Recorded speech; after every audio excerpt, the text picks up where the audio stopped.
It's on your guys' channel, right? We have the ad live on the Instagram. Oh, upcoming. Speaking There of we go. having Okay. the ad live, we're live on I YouTube. found it. Wow. Hello, YouTube. How are you guys doing today? We are coming live with Dion. Before we get too deep into all the topics, we'll do some introductions and talking so everyone has time to actually log in and show up in the chat.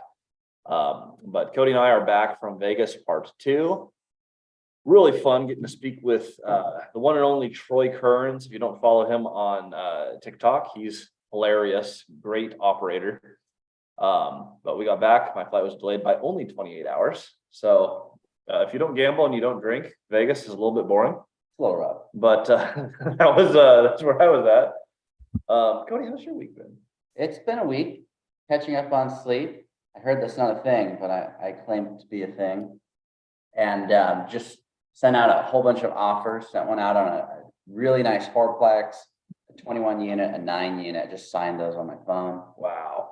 And yeah, ready to buy some more real estate. And we're really excited to have Dion back. For those who don't know, Dion's the one who taught us how to go live on YouTube. I had to go to his house and he showed us how to connect Zoom to YouTube, which is not as intuitive as you would guess. But Dion's a fantastic investor. He's the one on the call, the only one on the call, who knows how to get rich the lazy way. We did it the hard way. And I highly recommend following Dion on his channel, Dion Talk Financial Freedom. Dion, Thank you for that. Welcome. So one of my next videos is why you need to be lazy. And I think that the two of you are two of the most lazy people I have ever met in my entire life. Because like me, your goal is to not have to work for more than 40 hours for more than 40 years to retire on less than 40% of what you made.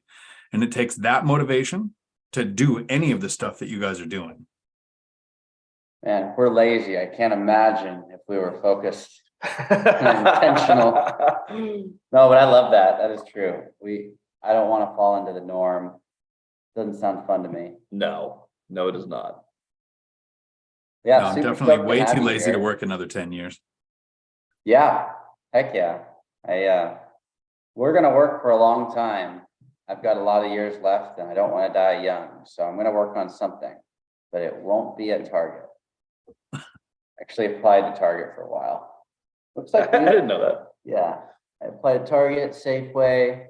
I worked at a gymnastics place in Olympia, Lacey, Tacoma, and yeah, it was a lot of fun. Making it happen. Until it wasn't. So whiteboard. So tell us a little bit about your experience on the Ken McElroy show. Oh yeah, and that happened last week. Oh my God, was that actually last week? Time goes really fast. Cody, tell everyone that story. I'll let you take center camera. That was really fun. Yeah, so that was a lot of fun. With Ken, my big goal, I reached out to him on Instagram, and my objective was to chat with him, further the relationship, and learn about development. He does a lot of development. He's building 600 apartments right now, and that's only 2 of his 6 projects. He put 4 on hold due to costs and just variable markets. So I got to go meet with him, and I ran that like an owner meeting before, during the podcast, and after the podcast. Got to ask him a lot of one-on-one questions. And he gave me some really good advice on what he thinks I should do for my development projects. He said that he thinks I should wait. And since all the stuff cash flows, just sit on it. And when it doesn't matter, then do the development. So that was a good takeaway. I like the idea of letting the cash flow pile up so you can take care of things like debt structure and get it, more attractive. I don't know if it's, I would wait, like put everything on hold. I'd still kind of have, my contractors lined up, your plan sketched out, and then have the plans ready and pull the trigger when you're ready, not when you think something changed in the market that makes it, a good time to do it. Yeah, and I do like that. I really want to get into development. My first mentors told me to get into development, but that's a very hands-on process and very cash intensive. And I'm not known for having a lot of cash. So I'm probably going to take his advice and hold off for another 3-6 months and then stack a little bit of money and go from there. Yeah. No, even Brandon Turner's book, How to Get Started in Real Estate with Low or No Money Down, he doesn't talk about not having money. You know, Oh, he says you absolutely. need money for reserves and emergencies, but there are ways to invest where you're not using a lot of your own money. Yeah. Well, what's new for you? Past the 8-month mark of being retired, so I think I've almost got the schedule down. Still looking for that next rental. I've got a couple of offers out. I have one where they've countered really close to what I want, but we're not there yet. All my deals are still from the MLS, still just saving a down payment and buying the next property. I don't think I'm going to sell any. I've talked about that a few times, selling some and getting rid of some debt to increase cash flow and reduce the number of units that I take care of. But I've been tracking, and for the last 8 months, I have not passed 2 hours in any month as far as how much time it takes to self-manage. So I don't think I'd notice having a couple less units. That's incredible. Are you ever gonna jump into bigger? I know we talked about this way back when, but would you ever 1031 into maybe an 8-plex? So I'm looking at up to 8 units because Convoy Home Loans has a 30 or 40 year fixed rate loan option on up to 8 units. It's a DSCR loan, but they'll do up to 8 units fixed rate debt. So I am looking at those, but I don't think I'll sell in 1031. I think it's just as I save the down payment, that's what I would look at.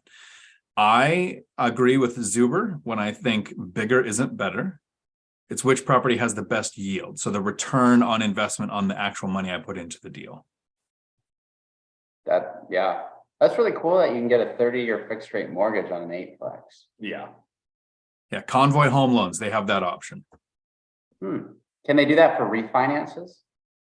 That would be a good question. I haven't asked them yet because I haven't looked at it. I just knew that when they first announced the loan product, I think it was up to 29 units, and then something changed and they said, yeah, 8 units is the cap on the fixed rate debt. And it's 30-year for you have to buy down another point, but you can get 40-year where the first 10 is interest only, then the 30 following is the regular amortization schedule. Wow, I want to do that. That's pretty cool. If you don't have their contact, I'll connect you with an email to them. Yeah, that's my whiteboard Wednesday question. Yeah, there we go. How do we get 30-year fixed rate debt on the commercial assets? That'd be fantastic. That'd be really cool. I'm thinking about the 8-plex on Broadway. Oh yeah. Oh, that would actually make sense. Mm-hmm. We finally figured out a way to make that one make sense. Is that 25% down? I was going to be doing 25% down, so I don't know what their requirements are. Okay. They were okay with 25% down, so there might be other versions of it, but that's the one that I wanted to do, and they said that works. Fantastic. Getting the feedback that our sound might be a little echoey, which might just be because we're in a big open room. Trying to think if we have a tech way to solve that, or if we just muscle through. So I'm not getting the echo from feedback on device. It's just because of the room. So if you're on an LVP or tile floor, it's going to take, for future videos, don't worry about it now, put towels along the edges of the walls and it gets rid of that canny sound. Oh. The purpose for this tapestry is that it softens the sound. Does the same thing. Alternatively, we could just move to a carpeted room. That we can do. We'll give you guys a quick tour of the of our Airbnb, which is finished as of today. Really excited to have that going. So for all who are wondering, there's our kitchen. There's the hood canal. You can see it through the window. And living room doesn't have a lot going on. We're pretty echoey. Hood canal right there. You guys are right next to the Bill Gates estate. We are, which is really awesome. We are going to move. And then, And then we'll just keep rocking. So while you're doing that, I'm going to answer a question here from REI Stoners in the chat. Do it. How am I buying my next deals? I'm still hunting Josh from the MLS. So I'm not doing any off market, no mailers, no door to door, no driving for dollars. Although if I see something when I'm driving, I'm probably going to try to track down the owner. I have saved up enough money to buy a Burr all cash. So I have a search set up for Burr properties up to, I think it's 500,000 now, where I might buy it, rehab it with my own money, finance out if it makes sense, leave the money in if I don't, or I have up to about $500,000 to use as up to 25% down on something like a 4-plex in our area. So I still have those searches going. The 3 offers that I have out now are on basically everything I just talked about. One's on a Burr, one's on an all cash purchase, and one's on a large 1.3 million property as the down payment. The only one I've heard back from is the cash purchase, but they haven't come down to where I want it to be at yet. Love it. And for those of you who just joined the channel, Dion, how many units are you at right now, and what does your cash flow look like? Because you hit financial freedom, you're retired, it's amazing. Just give us the quick overview of where you're at today. So the quick overview, for me, financial freedom was very simple. I had a freedom number of a little under 4,000. That's what it took. 4,000 means financial independence. So I kept investing and growing my portfolio until I passed what I call the 4X rule. I wanted 4 times the cash flow coming in than it takes me to live my basic life so that I could do anything I want without having to look at price tags. I have 16 rental units. One of them is a single house. The rest is duplexes, a triplex, and a fourplex. I'm still house hacking the fourplex, living in one of the units. Cash flow every month. So I set aside about $3,000 a month for repairs, maintenance, and vacancy. I pay all the principal, interest, taxes, and insurance. And after that, there's a little over $17,000 a month that goes into my account that I don't have to work for. Love it. That's fantastic. Absolutely fantastic. Now, for everyone in the chat, by the way, you can start asking questions. The whole point of today is that we will answer all the questions that come by. You have 2 unique perspectives. For anyone new on the channel, Cody and I do a lot of creative finance. We have a portfolio of a little over 100 units, doing it a much more busy and active way. We need property managers. We just hired another employee in Moses Lake, Washington. So we have employees, LLCs, a whole org around all this.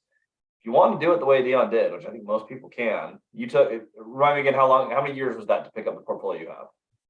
So I had the portfolio in 10 years, but I've owned it for 12 because it's been since May 2021 that I purchased my last property. That's fantastic. So within a decade, buying 1 or 2 deals a year, you can hit financial freedom, have a multiple $million net worth, have the cash flow to live the lifestyle that you want to live. And it's doable without a whole lot of craziness. 2 hours a month of property management, I think most of us can make that happen. Most of that time is actually just making sure the rent's collected. That's at least 45 minutes a month to verify all of that. And so I'm around an hour, maybe an hour and a half a month on sending text messages to handyman or to tenants. I tracked in January, I think I had 2 text messages. In December, I want to say I handled a couple of emails, but it was a really light month. So it's been a good 4 months since I've had to do anything. I had a well breakdown at one property. And while it involved my time about 10 minutes to handle that, it was a span of about 6 hours. So I handled a couple of calls and emails in the beginning, and then at the wrap up. But it wasn't me out there fixing the well. I'm too lazy to do any of that kind of stuff either. I wouldn't want to do that. Yeah, though I will say we burn more than 45 minutes a month on collections. It takes a second when you have a little over 100 tenants to make sure everyone's paying, especially getting out of the post-COVID stuff. We picked up a lot of properties that we were fixing up problems with collections was the actual project. So that's there's a big difference between the way that you guys invest, the way the lumberjack landlord invests, the way Zuber invests, and the way that I do. Mine got me financial freedom, and it got me a net worth of a few million in about a decade. The way you guys are doing, in 10 years, your portfolio size, your cash flow will be like Zuber's and Millennial and lumberjack landlords, multiples of mine. So you're achieving much more than financial freedom. So there are people out there who are like me, who are just lazy and they don't want to have to work. My system worked great for them. I don't suggest doing what I'm doing for somebody who wants to create generational wealth, who wants to make a real business out of this. For me, it's not a business. I'm not an entrepreneur. I'm an investor. I just saved up down payments, put the money to work, and handyman and contractors do all of the actual work. I just put the systems in place. Once I've done that, my work was done.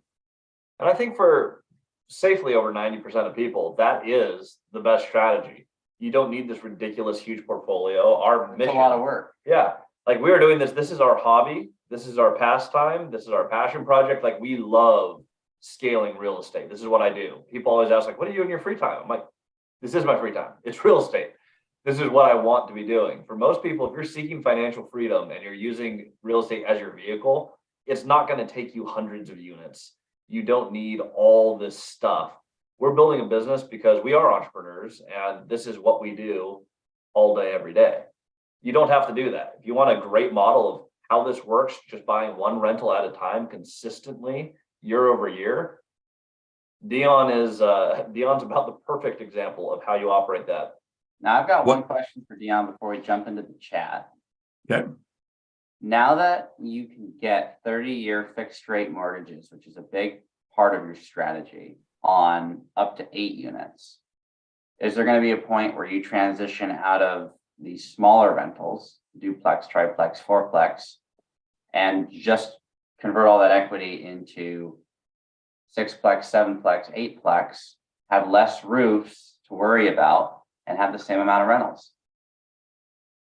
More than likely not, right? So my plan isn't to. My plan is I hope to have better luck with my real estate than all of my marriages. I want them to actually be until death do we part, right? That's the plan. I buy, I never plan on selling. But I'm not stupid when it comes to real estate. I'm stupid when it comes to relationships. But with real estate, I'm going to do like Zubro, and I'm going to watch. If a bunch of people have unhealthy debt and it blows up and they have loan reevaluation periods where they can't meet what the lender needs, what their needs are, and I find great deals, I would probably do that. I don't see it happening, but if it, it's like when I buy a property, I get a fixed rate mortgage. I plan on never refinancing. I'm never going to take out a home equity line of credit. I'm never going to do a second mortgage. I'm never going to touch the equity. That's not my thing. My thing is to get the cash flow from having the money in the property. But if interest rates drop like they did in 2020, I refinanced half my portfolio to better rates. So I say this is my plan. I buy down the rate when I get a mortgage because I never plan on refinancing. But if rates go down, or if the debt structure fell apart on a bunch of 6 to 8 units and I saw great deals, I would probably jump on that with the option of fixed rate debt. So I wouldn't be in the same situation that the current owners are in.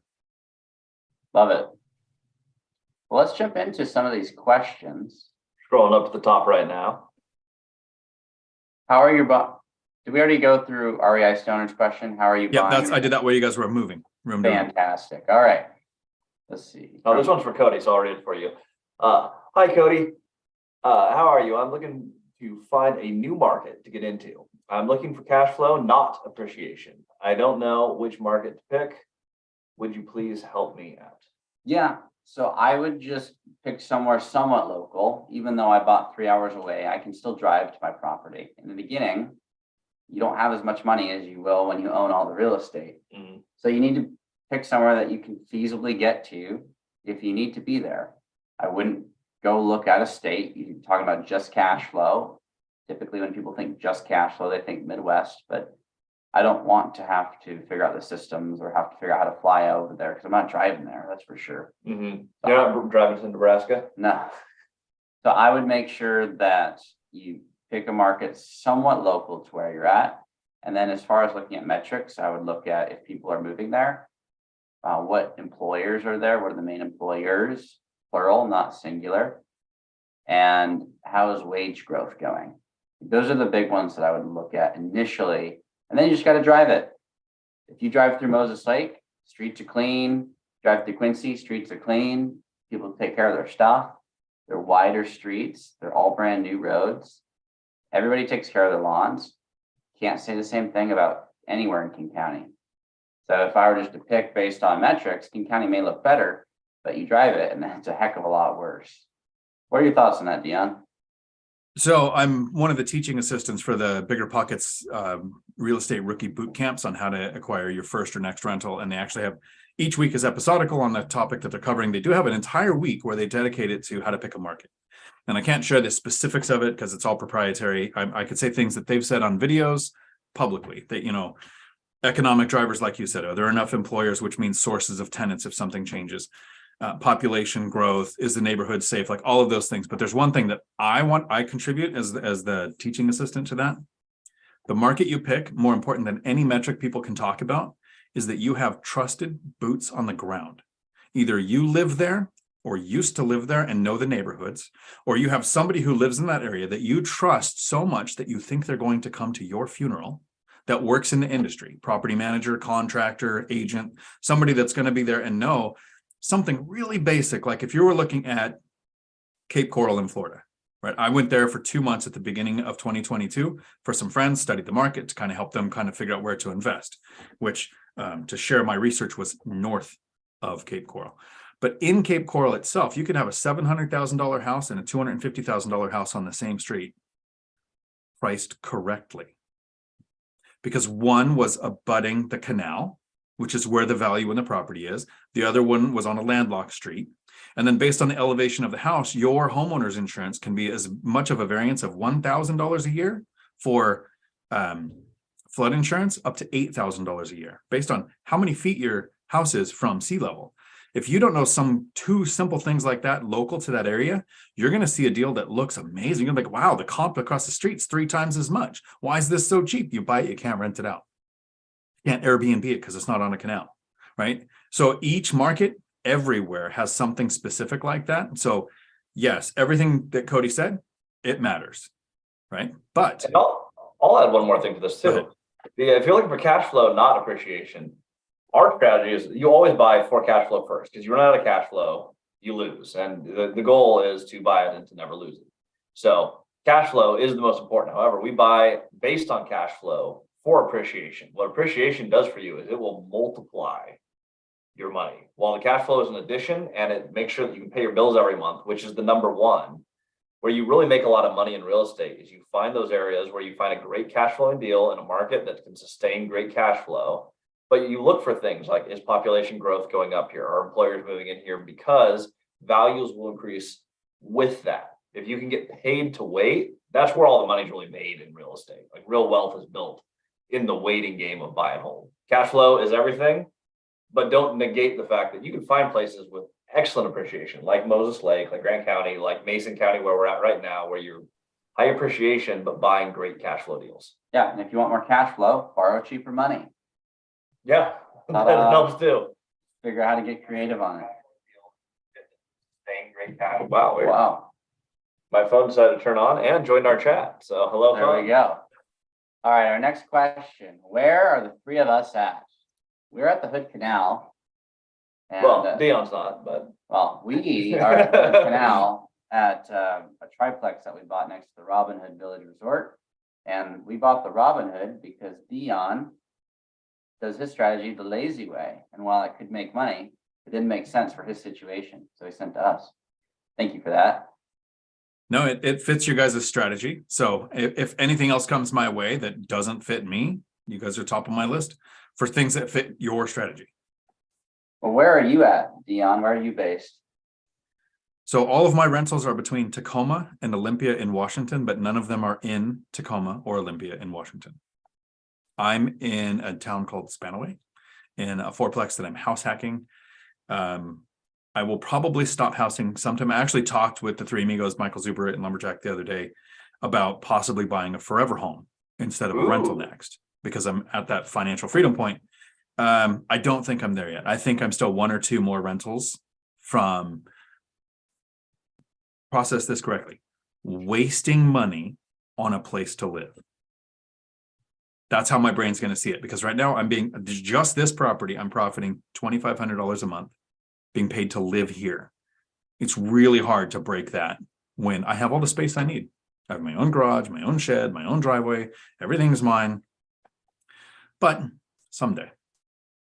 But not today. Not today. But not today. We can't edit a live video that I know of, But yeah, if anyone's not familiar with Dion's channel yet, 1, you should be. 2, that's one of his catchphrases. You gotta watch that. Dion Talk Financial Freedom. That phrase actually comes from when I worked in law enforcement. Not too many people realize why. Yeah. Oh, that's cool. So we have some nice comments about our Airbnb. Rob's making fun of our bare walls. We're doing our best. We're doing our best. We've this has been vacant at a loss for like 4.5 months. So as soon as we get some rents, I'll buy some art. But we need to make some money on this one. Or you can donate art to the Cody and Christian Foundation. Yes, link in the chat. I'm kidding. But if anyone has any ideas for art, we are open to suggestions. So feel to drop any ideas in the chat. We will review those. I see Dividend Dave popped in with a super chat. Thank you for that. That's awesome. Appreciate the support of the channel. Very and awesome. Then Thank you. Followed by Joshua, the REI Stoners. When seller financing, do you do an inspection? Absolutely. Every time. seller financing is a form of financing. You still need to know what you're buying. Regardless of whether you do it conventionally or not, you have, even if you pay cash, I still want to know if I have galvanized pipes. I still want to know if there's an active leak, if there's carpenter ants, if there's bed bugs. I want to know all the things that I wouldn't know otherwise. The financing is irrelevant when it comes to actually going out and buying the real estate. I've always done an inspection contingency.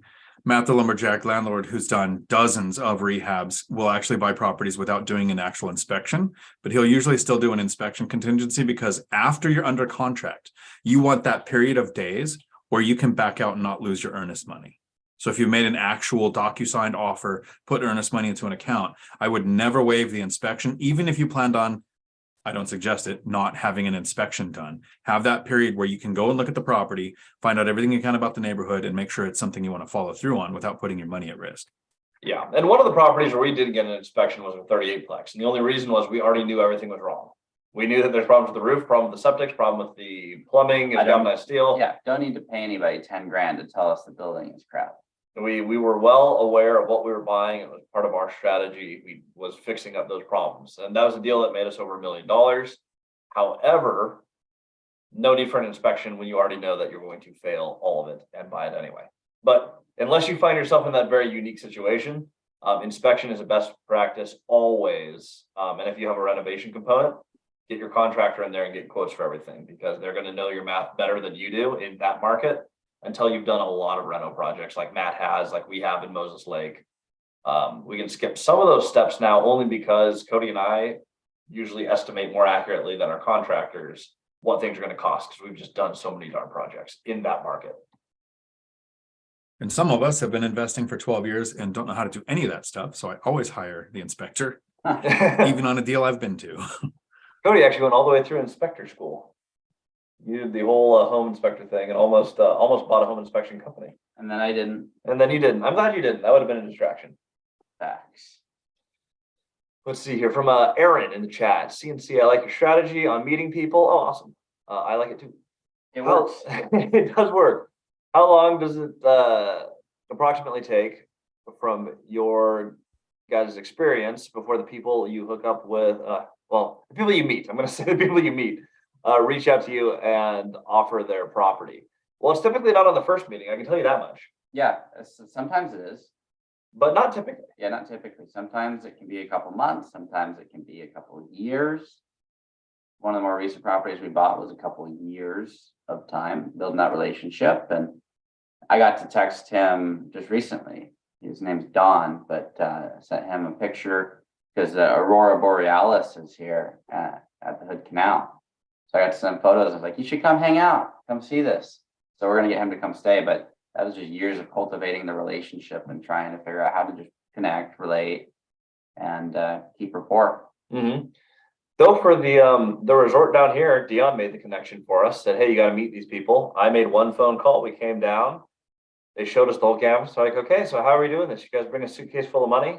I'm like, oh, no. I said yes. But we had a little back and forth, and that was first meeting. We made a commitment to, hey, this is a project we want to look into. And so came back a second time, wrote it up, and away we went.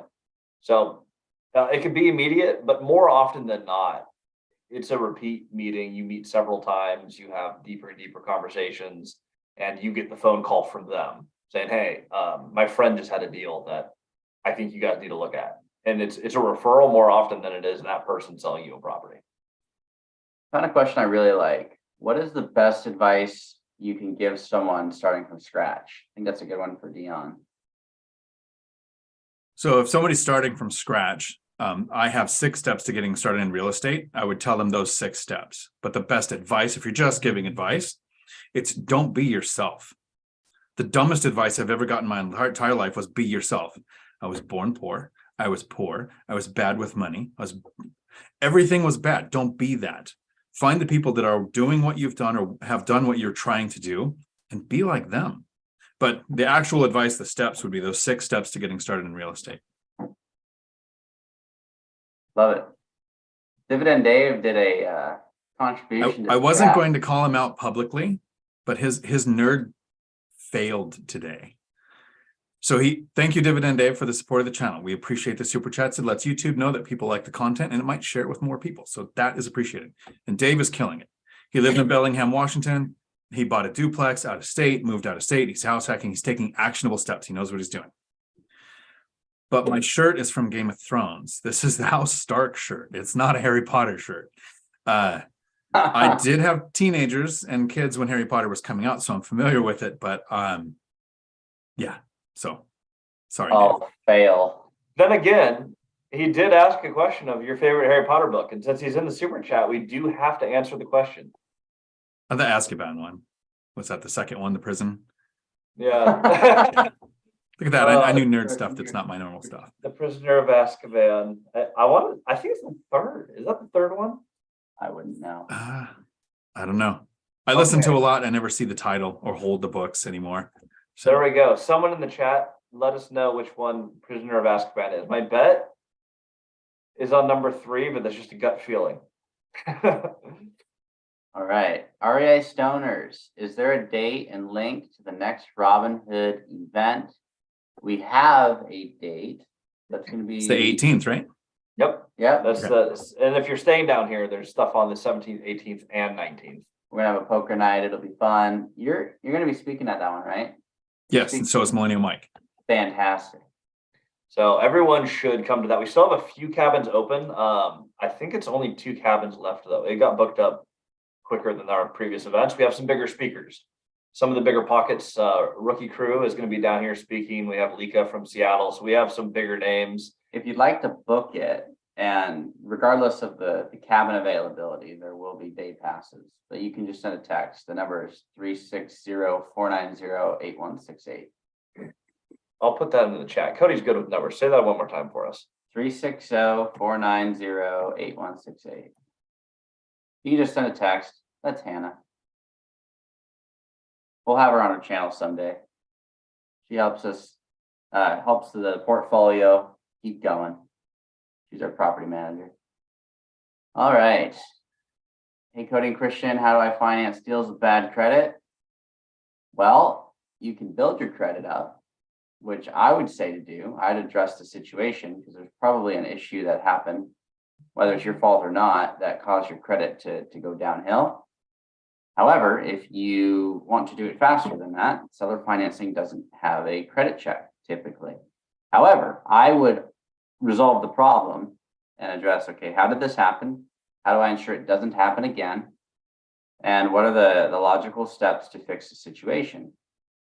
Because once it's done, it's done. And that's my favorite part about business and real estate. You build a brand new roof, it's done for 30, 40, 50 years. You fix your credit and you don't repeat what you did to get there, it's fixed. Ta-da. Any thoughts on that, Dion? So this is on the how to get a deal with bad credit. Yeah. Jaden, please don't take this as offensive. Right. Work on it and fix your credit. I understand sometimes things happen that are beyond our control. So that's the main thing, because in 5 or 10 years, you're going to be wanting to do more real estate and that credit score is still going to matter. The quickest solution for me to fix a bad credit score would be to find somebody I'm going to partner with where I have the money and the deal or the work, or 2 or 3 of those or one of those, and they have the credit score. That's where partnerships can really pay off. Find a way to make it work where lending isn't a barrier because you're not the only one in the deal, if you can. The other thing is really, you can do commercial loans in an LLC where your credit score might not be as big a factor, but most DSCR loans, most asset-based lending, even though they don't look at your work history, your income, your salary, they do look at your credit score. So it's something I'd still be working on, but maybe be looking for a partner who brings that to the table. Fantastic. And they definitely don't care about credit as much on the commercial deals. I'll put that out there. On our loan, not once did they ever ask me about my credit score. Now it's not low, but it's definitely not, it's not even upper 700s. So it's just kind of average. Yeah, we take too many business cards. We have too many LLCs with too many lines of credit to have a hyper high score. But as long as you have a decent credit score, you can get through a lot of the stuff. And then the beauty with seller finance is no one's ever going to ask, but you want to have the option to bring it into bank debt. We've done that on now as of this week officially. 2 of our deals are in bank debt. We just refinanced one of Cody's first 12 plexes that I'm a part of. And so having that option to adjust your debt stack, really important. However, right now, today, if you find a fantastic deal, I don't know what word I was going to say. Titanic. If you find the Titanic, no, you find a fantastic deal and it is seller financeable, you're not going to need a credit score to acquire it. You're going to want to up that credit score if you want to be able to adjust your pieces. So just keep that in mind. Like Dion said, if your credit's bad, fix it. Don't let that stop you from buying real estate, but you're going to be able to buy a lot more if you fix it. Rob, just as a comment, Dion was buying a house next to Matt in Vegas. I heard Matt. I talked about it. Matt's looking at a place down there. So I talked about getting one in Vegas. I don't know if I would follow through on Vegas or not, because if I'm going to snowbird, there are better places than Vegas. Because I'm like you guys, don't drink, don't gamble, not enough to enjoy going to Vegas for that. So Yeah, it's a possibility. It's just like 20%, not 80%. Great speaking venues, though. If you want to talk about real estate, there are a lot of places to talk about real estate in Vegas. But other than that, yeah, it's I like being there. I have a lot of friends in Vegas, and there are better places to snowbird. A lot of better places. That's why I'm looking at Texas. You can get a hat like Dion. I know you're not wearing it today, but Dion has his share of cowboy hats. What do you do when properties are owned by companies and don't have a specific owner? Do you move on? No, because I want to own it. Yep, Yeah. Open corporates. You want to find out who that owner is. It is owned by someone. Every corporation is owned by a specific person or group of people. At the end of the day, people own real estate, whether they have that in an LLC. For example, if you looked at any of Cody and my properties, but I have my house and one other property in my own name. Cody has no property in his own name currently, though he will this year. Yep. They're all in LLCs.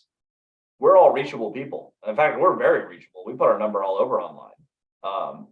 If someone called me on one of our triplexes, I might actually be open to selling it, though I don't like selling real estate. We're working on some big projects right now, and I don't need every triplex that I have. So if you just moved on and never made the phone call, you might never have that opportunity. I see that happen all the time. One of my favorite pieces is everyone who's skipping all those corporations and not digging any deeper is missing out on that opportunity. You're just hitting lower hanging fruit. If you're the one person who calls them and they're not being called by the other 5 people who looked up the corporation and moved on, you're just calling someone who's called less. That's fantastic. Great. Yeah, enough said. On to the next question from Love. I'm calling owners and learning their story. It takes time to build relationships with these owners. I live in California, so not sure if it's smart to call owners here. What do you think?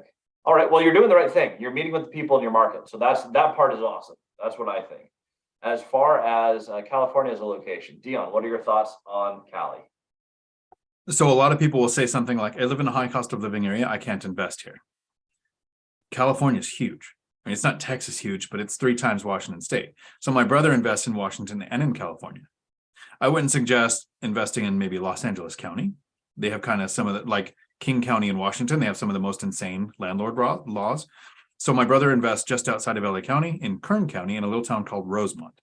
I have a friend who invests in Bakersfield.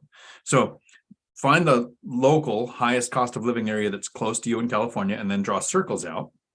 You're going to hit water, you're going to hit mountains, but in some area, you're going to hit an equilibrium where prices and rents start to balance out and deals will make sense. You can invest at a distance. If it's so far out that you can't find a place within 3 or 4 hours that you can invest at, you're going to look at Millennial Mike's strategy of finding a new market and investing in a distance, getting the systems in place to make it work. If you're like Zuber, who lives in Sacramento, in the Silicon Valley area where everything's expensive, he went out a couple hours till he found Fresno. Numbers made sense there. In a circle around you, in what direction do numbers make sense? How far are they? And then develop that strategy. You learn the skill, even if you're doing it in an area where you can invest, by meeting people, figuring out what conversations work, which ones sounded too much like a sales pitch, which ones build the relationships. Get that skill first. And then when you find that market where it makes sense, you can use the skill there.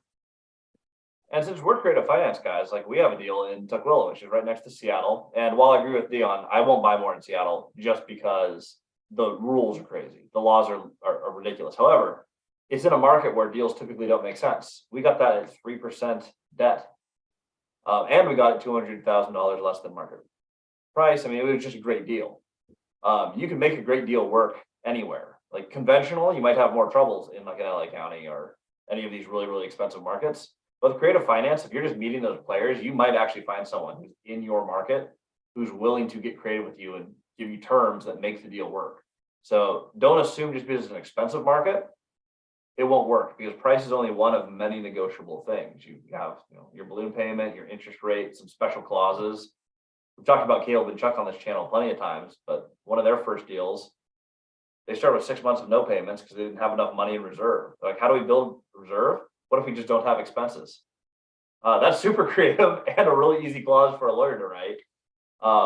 But you can change any of the variables and make any deal work in any market. You just have to figure out how to get it into long-term fixed rate, cash flowing debt. All right. Someone asked, do you do consultations on the phone or Zoom? We do, the multifamilystrategy.com. Or can I come to Washington? I'd love to hear your suggestions, how to get started. You should come to the Robinhood event. That is coming up in less than 3 weeks. And everyone on this call will be there. Be there or be square. All right. From Rob, take pictures of the resort and stuff to do. Put it on the walls. Advertising for the resort. Yes, let's advertise the resort at the neighboring triplex. I'm down. That would be fun. We lease this place from the resort, or at least we're about to, so that'll be fun. What is the best way to talk and engage potential limited partners? We actually don't have any limited partners. At least I don't. And Dion, you don't partner, do you? No, because I've met people. Because you're what? He's met people. Oh, people are messy. Limited partners are typically going to be something, not exclusively, but typically with limited partners, you're thinking syndication, which means you have a lot of partners. You're going to be crowdsourcing a deal. We don't do that either, because you put a lot of people on the deal and you're doing a lot of marketing, which means a lot of disclosures, SEC, contract, all this compliance stuff. We don't like to add steps. Cody and I will take on actual capital partners, not limited, but they're going to be partners, equity partners in our deal. And on a general partnership, we're finding them the same way we find owners. I don't want to invest with a ton of people. So people who we have an existing relationship with, we understand their goals and objectives. And when we get to the capital part, we already have a deal. We know all their objectives, and all it is a continuation of the last conversation we had. For example, we're buying a 12-plex right now. The investor that we are going to ride with on that one has been wanting to do a cost segregation on a larger building. His spouse is a real estate professional. They can actually offset some of their income beyond what an average W-2 individual could. A cost segregation study is a fantastic savings for them. We know we're running a cost seg on this property. So that was an easy phone call. You want to get into bigger real estate? We're buying a 12-plex. We are running a cost seg. We've said no to a deal in this market recently because it wasn't the right deal. This is the deal we want to do with you. And they drove out there, they looked at it, and they're like, yes. And so if you want to know how to get a general partner or just invest with the right person, build those relationships before you get your deal, and then use the people that you know and put them in the right opportunity for what they want to do. If you're approaching somebody for a partnership, there are 3 things that I would do. The first is make sure that what you're doing benefits them. Find out how it benefits them. That's what you need to highlight. Second, point out how it benefits you. If you don't point out how it benefits you, they're going to smell a scam. They're going to think of something imaginary and think that that's what you're trying to pull. And third, once you have negotiated, okay, here's the deal I'm looking at. This is how it benefits you. This is what you bring to the table. I don't have the thing that you bring to the table that I'm missing, but I do have the deal or the money or the credit score or the not 10 loans in my name or whatever you're bringing to the table. The last thing, the third thing is get everything in writing right now once you've agreed to it while everyone's getting along. You are not going to be able to make a change to a contract 2 years in when a disagreement happens. So those are the 3 things I would do if I was going to ever have a partner, which I've made offers. I tried to purchase a mobile home park with a friend. With Millennial Mike, we looked at buying a 5-plex together in Indiana. So far, those deals haven't come through, but that's what I would do is, how does it benefit you? Here's how it benefits me. And let's put everything in writing while we're getting along. I don't say it that way, but that's why I try to get everything in writing. Fantastic. And that's the point where you would do an LLC. Correct. That's one of the times where it makes it. There's more, but that's one of the times where it does make sense. Awesome. Rob asked, who is Dion speaking to on mute? Did he Oh, do a super Rob. chat to ask that? No, then I'm not answering. Yeah, you'd have to super chat and get that question answered. Yeah. All right. And no, for all she the won't come say hi on information, camera. Cody, Christian, and Dion. If you don't mind me asking, what are the 6 steps? If you don't, like, so I'll just briefly as possible. You guys, it probably takes somewhere between 5 to 7 minutes. I mean, that's as brief as I can get. Let's make Well, it. I'm gonna say I have 5 to 7 minutes, so let's roll. Okay. The 6 steps to getting into real estate, see if I can remember them from the top of my head, because what I do not have is a great memory. If you're going to invest in real estate and you've decided this is the asset class you're going to pursue, the first thing that we need to do, whether you own rentals or not, so you can have 10 or 0, you need to learn how to save. Saving doesn't mean spending less. It means increasing your income. How do you add cash flowing assets, work overtime, develop a side hustle, work towards a promotion, learn a skill to be more valuable to your employer, or change companies? Studies have shown that people who change companies every 2 to 3 years end up making more money than somebody who stays at a company for 10 to 20 years. That's the first thing. Increase your income without increasing your expenses so you can save more. Second thing, no matter what type of lending you're using, work on your credit score. At some point, it will matter for something. Even if it's you want to buy a vehicle to work on your rentals with, that credit score is going to impact that purchase. So you own no rentals or you have 10 rentals, keep working on your credit score. Lenders will tell you the goal is to have a 740 or higher. I'm telling you your goal is to have a 780 or higher, because what we see on Credit Karma is not the FICO score that the lender is going to be able to look up. And it could be 30 to 40 points lower than what we see. So if you get a 780 or higher, you're always going to have lenders see a 740 or higher to get the best lending options. Third thing, before you talk to an agent, you talk to a lender. You need to find out what your options are. If they tell you your credit score, your salary, your whatever, you are absolutely not going to be able to buy something. Why? For me, it was debt to income ratio. After 2008, I was laid off from the police department. I was making $17 an hour teaching CDL students how to drive trucks. Found out about $89,000 in bad debt in my name I didn't know existed till the divorce. Had 3 kids as a single parent. Lenders told me, you can't borrow any money. You shouldn't even have the house that you have now, unless you had rental income on your tax returns. That casual statement from a lender told me, wow, if I move into an apartment and rent my house out for 2 years, I'll be able to buy any small multifamily I want, because the cash flow from the rental will fix my debt to income problem. So you talk to a lender to find out what your options are. And I don't know what your options are, but that lender might tell you DSCR, asset-based, seller financing, conventional, FHA. They're going to list out all these different options. One of them will match you. And you need to know that before you talk to an agent. So that's a third. Fourth, before you talk to an agent, this is where you pick your market and your strategy. Make sure you know if you're going to self-manage, how far are you willing to drive? If it's at a distance, get your systems in place. Is there a reason why you're picking that market? Because you have those boots on the ground. Save, credit, lender, strategy. Fifth, you finally talk to an agent. And I do it the way Millennial Mike does. I'm going to have as many agents as he has girlfriends. I just want to make sure they all know about it, right? You have to be transparent. Don't work with one agent. I have at least 3 that set up auto searches so that I have multiple listings coming in from the MLS, because it's nuanced searching on the MLS.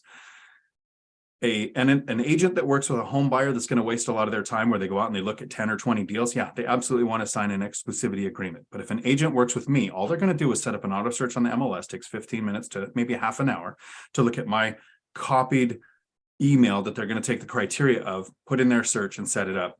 They're not going to hear from me again until it's time to make an offer. They don't go show properties to me. I don't waste their time. I make offers on property where I know the neighborhood. I'm going to follow through if everything that I see goes through. That's why I'm still going to have an inspection report with an inspection contingency period. Get those auto searches set up, or develop how you're going to find your deals. So that 5th step is, it could be driving for dollars, setting up mailers, contacting and getting on the list for wholesalers in your area, whatever strategy you're going to use to find the deals that match your strategy.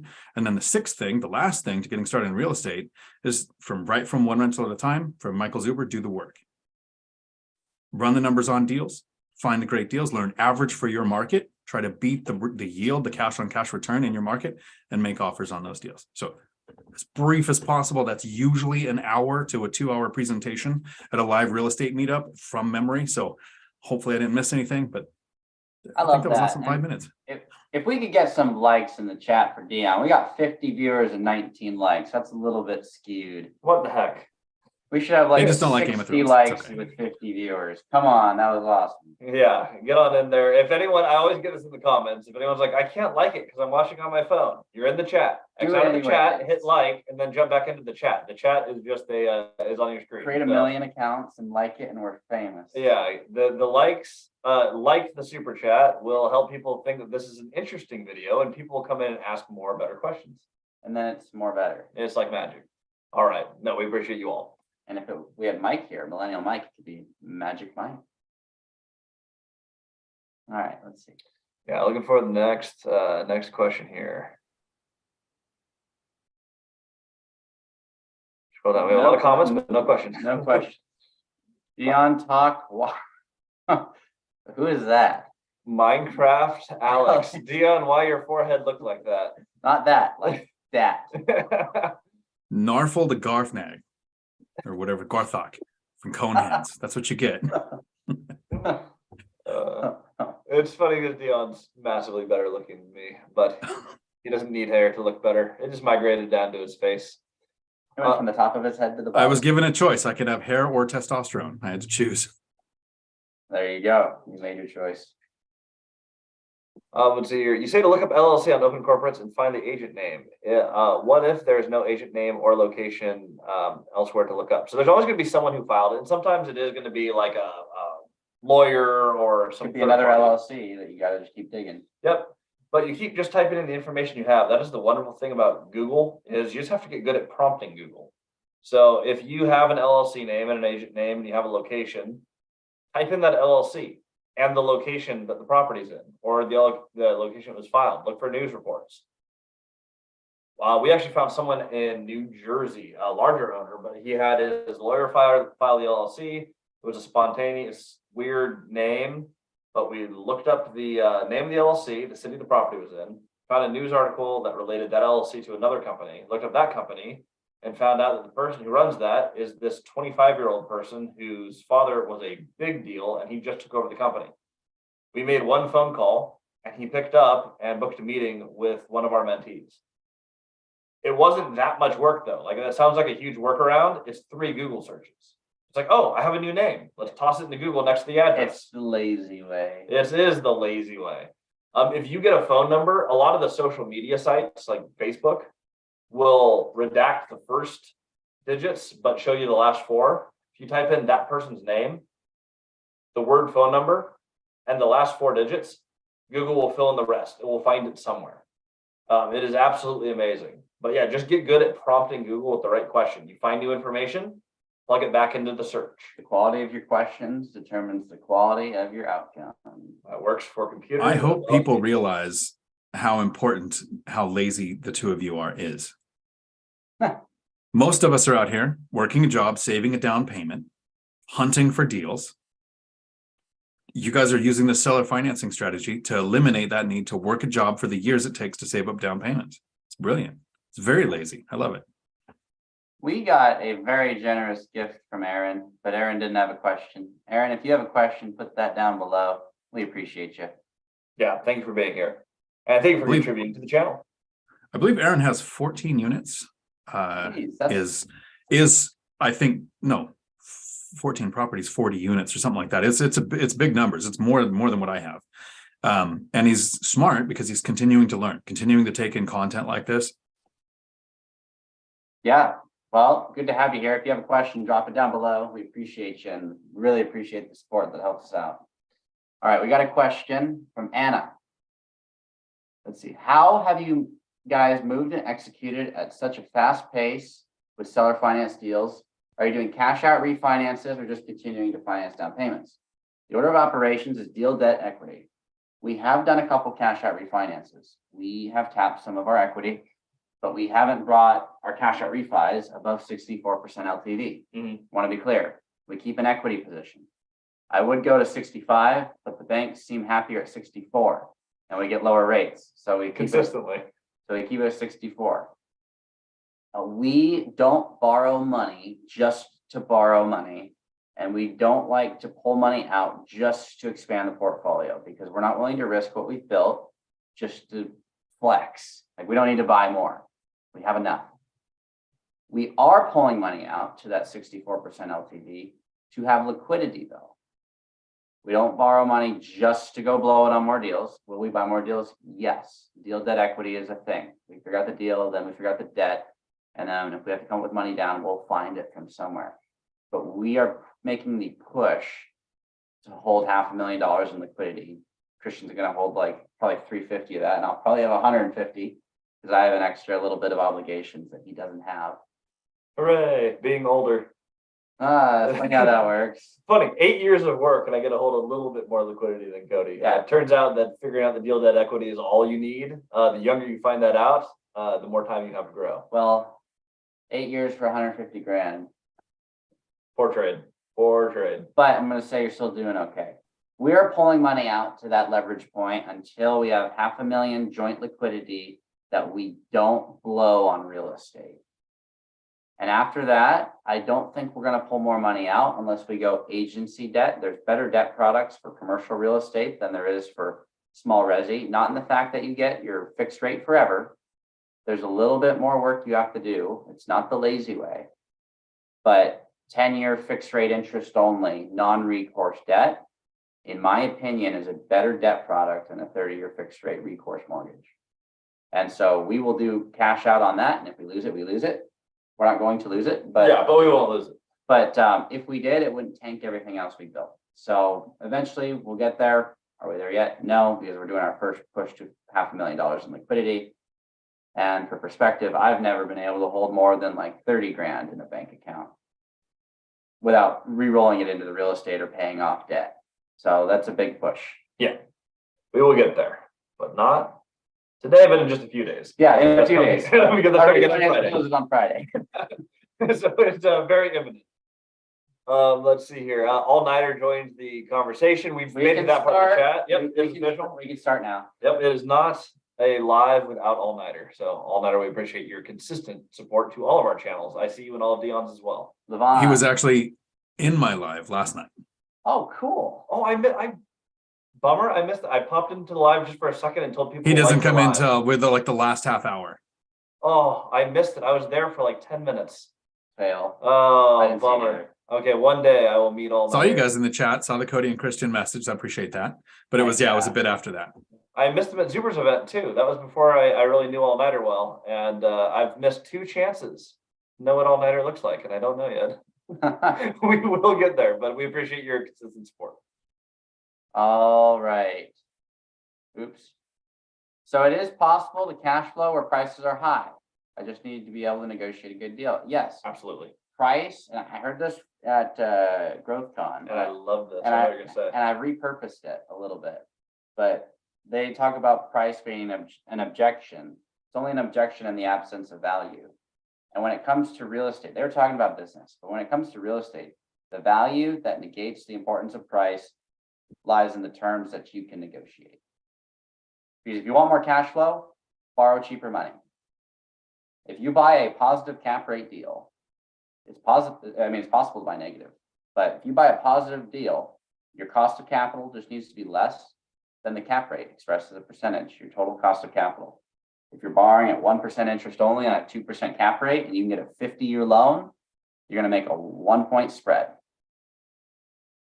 Great deal, especially if you get it for 0 down. Problem is, if you're only making a 1-point spread, you better be buying big enough where that 1 point is enough to weather the downturns, because stuff happens. So it just comes down to either optimizing the real estate or optimizing the debt. Those are your 2 categories and the only ways to increase your cash flow.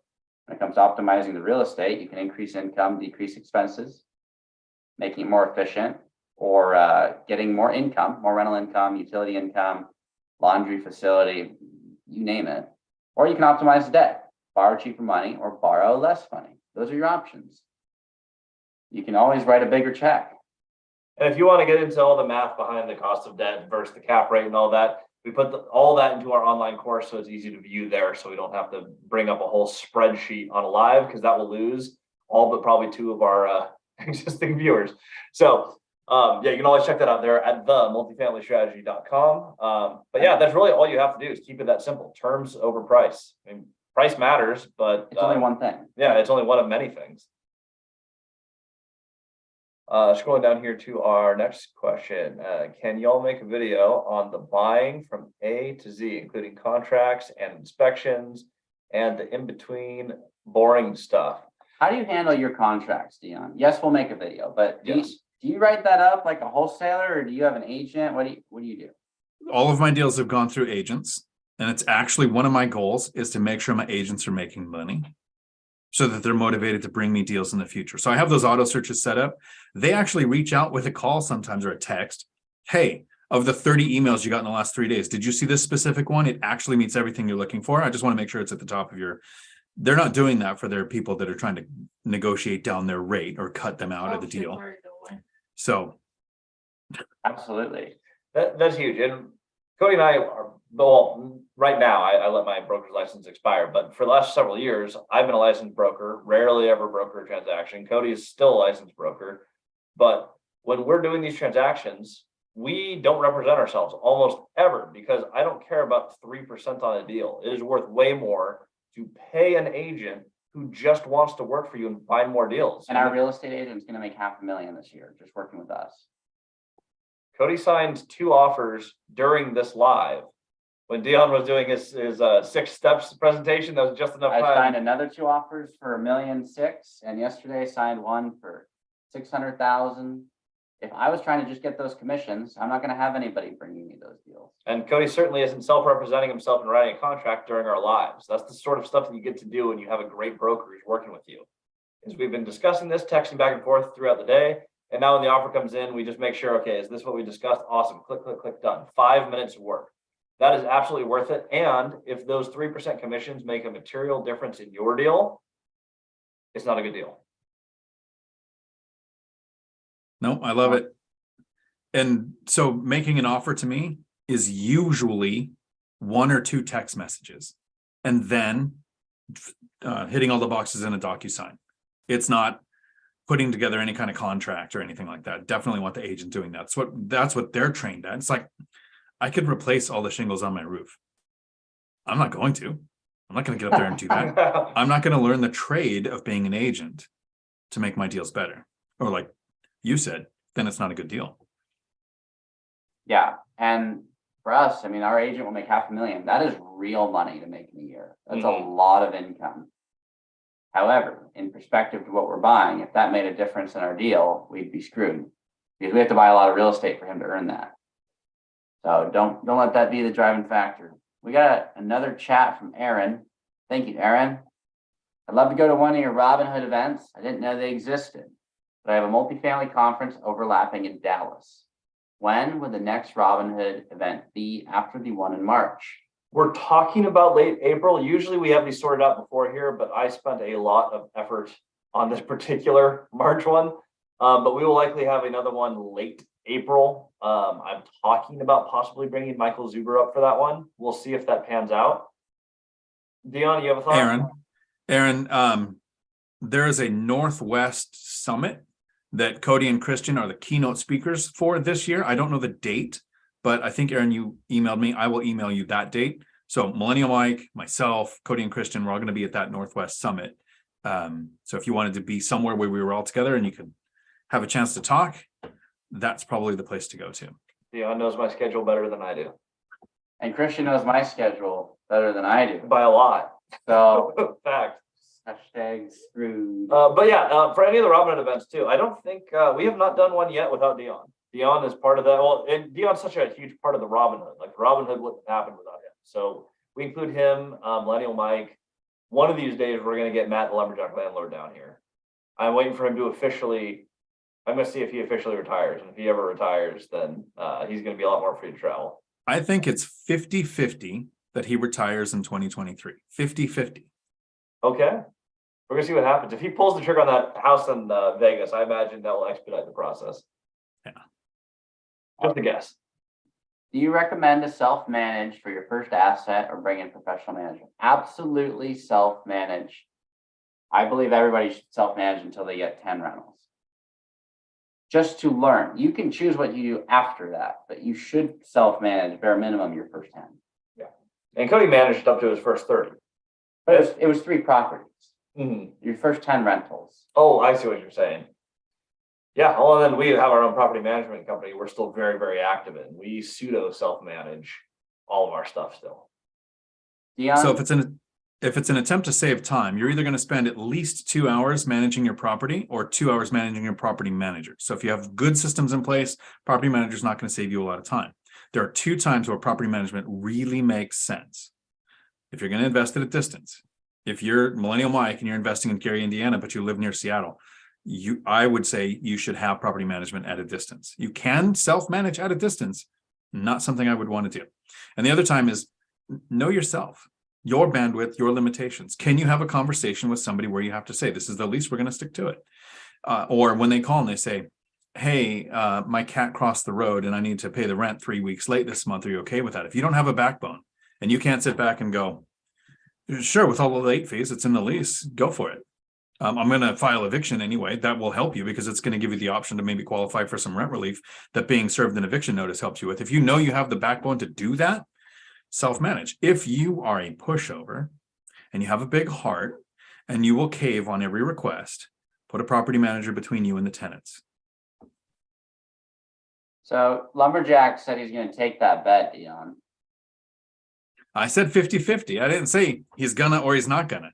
I said 50% I was chance. gonna say, I don't know what side you follow, but there's an even bet on either side of that. I feel like you can't lose or win. Yeah, we might, well, since he's in the chat, Matt, you know the code to my Zoom room, so if you want to appear and weigh in on this bet, we can make it official. I'll allow him in if Dion doesn't mind you. Oh, I don't mind. Matt's always welcome invading our anywhere I'm at. space. Matt is like Millennial Mike. If I'm invited to something, they are invited to something. That's fantastic. 6'3", 260, about to invade. Let's see. Oh, he's not in yet. Bummer. We'll see if he shows up. I know there's a lag between real time and Either will or he won't. Those are the options. we'll find out. All right. What are you guys up to these days? Any new business ventures? Absolutely. Always. Right now, I'm working on buying a mixed use 30 unit from Housing Authority, 2-story walk-up apartments on top with retail down below. Working on buying 25 contiguous duplexes from the Housing Authority. And yeah, that's my newest venture. Yeah. And by I mean we are doing that together. Yeah, we are very excited for that one. That's going to be fun. That was one of the things we just spoke with Troy Kearns down in Las Vegas. And that was one of the things he recommended. He's like, at your guys' stage, what I would do is try new things. He's like, because you know how to buy multifamily and you're having fun. And almost everyone we've met with had the advice, stay in your own lane. You know what you're good at. Don't diversify, just stay in multifamily. The first time we're like, you know what, you're going to really enjoy a new challenge and a new adventure. You guys are young enough. I would experience as much as you can before you're 40. And for Cody, that's a really, really, really long time. Let's go. For me, I got 9 years. So 17 years. Yeah, that's an adventure, just mixing in just a little bit of a different asset class to see how we like it. I'm really excited, and that will be a really aesthetically cool building. We have a lot of single story buildings built in the 50s. It'll be cool to go in front of a multi-story all brick building and own a whole street corner in a city. That'll be a new thing. DeAndre, when cold calling owners to make connections, what should I say to avoid looking and sounding like a novice? I think maybe the goal is to look like a novice. I think one of the brilliant points of you guys' strategy is contacting owners and saying, hey, can you show me how you did what you did? Like, I'm fascinated by what you've accomplished. What can I learn from you? Instead of, you have a nice looking portfolio. You ever think of offloading it? Like, that's an instant deal killer. Absolutely. Those are good answers. I love that. What are your thoughts on the commercial market getting exposed in the next few years due to ARMs? Well, so I was looking at CoStar News, and crazy. Similar to the commercial space, hospitality, hotels, 79% of balloons that were due for hotels across the United States, $23 billion of real estate loans, were not made, they were not paid on time. I mean, they could not meet their balloon obligation. and they got pushed into 2023.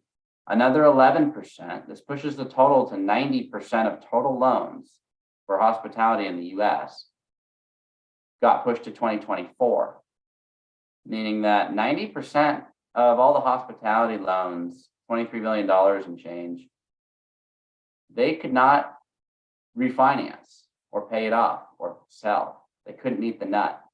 That's pretty scary for them. I'm excited, but yeah, that's definitely something that's going to expose a lot of bad operators that shrunk their numbers a little too tight. And the fact that 90%, like I'd rather have 90% of people failing than 10%, because now the lenders have to work with the borrowers. They're not going to just take over $23 billion of hotels. There's 0% chance. Yeah, and if I'm a bank, the last thing I want to know or learn is how to run hospitality. I mean, that sounds awful. They don't have the systems for that. They don't want to take them. However, if you're in hospitality, like Cody and I are, we're at our resort. It's gonna be interesting to see what that means for banks, because they're not going to want to lend on these if no one ever pays them back by their balloon. So that is something to keep in mind. You may have a little harder time refinancing these moving forward. All right. Hello from Spokane Land. Hello, Josh. Oh my gosh, I'm dyslexic. I read that as spooky land. Which Spokane Land. depending on what part of Spokane you're on, might be Spooky Land. yeah, we manage a property in spooky land, Spokane. You know what I'm talking It's about. not ours though. Thank That was God. Gross. Thank God. Doing it for a friend. Oh, that's funny. Hey, Zachary is 15, looking to get into real estate when you turn 18. You got 3 years, okay. Was wondering what I should do throughout that 3-year period. Oh, sorry. Oh, Christian, change, stop. Nope, you pressed the wrong buttons. I'm pressing. No, that was the wrong button. We'll find out if he appears or not. Goofed. All right. All right, well, I'll get to Zach later. He's got 3 years. Gentlemen, Well, hello. with all this YouTubing, it's a wonder we can get any real estate work done. Well, I mean, we don't do it. Yeah, we're just Yeah, I'm not doing that's it why either. we have the brokers. We make sure the brokers get paid their fee. Uh-huh. We got a Hey, question. it's 6'1", 260, Cody, not Oh. 6'3". Mike's Oh, 6'4". That's how I know. It all looks the same for 5'8", Cody. That's one. It all looks the same when I'm sitting down. It's all good. There we go. Well, it's good to see you, Matt. You too, Cody. All right, we've got the squad now. We're just Yeah, missing. Dion, what's Mike. up? It's been like 5 hours since It we've has been been like YouTube 5 hours. I feel like we and my brain says, okay, we're done recording the Three Amigos content. So now we're not recording and we could say whatever we want. So don't sue me if the wrong stuff falls out. Yeah, exactly, right? So true. So That's true. allowed. We're live. Anything can happen. It's fine. I have good media insurance. Go for it. I am famous for oversharing. It's true. Huh, It's true. that's awesome. So did you have a question for me? We've got a question for everybody here. Okay. We got a 15-year-old Zach in the chat, and he wants to buy real estate at 18. He's curious what he should be doing right now for the next 3 years to set him up for his financial future. Matt, we'll start with you. Thanks for giving me the easy question. Yeah. So what I would tell Zach is there is a ton of free content on YouTube, and consume it. Look at people that have been successful doing what you want to do, which is Cody's been successful, Christian, Dion, Millennial Mike Zuber. We've all been successful buying real estate, doing it a multitude of different ways, buying multitude of different types of assets. So I would say the most that I can encourage you is stay away from the types of videos where it's talking about something trendy. Stay focused on what's called green content, which is evergreen content, means it's going to be good forever. How to buy, what to look for, things to know, those loan programs that you should learn about, understanding what it takes to deal with the bank, understand how you do seller financing. All of these videos you'd find probably on those 5 channels. And then I would attend live streams as much as you can, listening to the questions that people are asking, because that's the best source of information, is listening to the live streams where people will be dealing with a certain issue.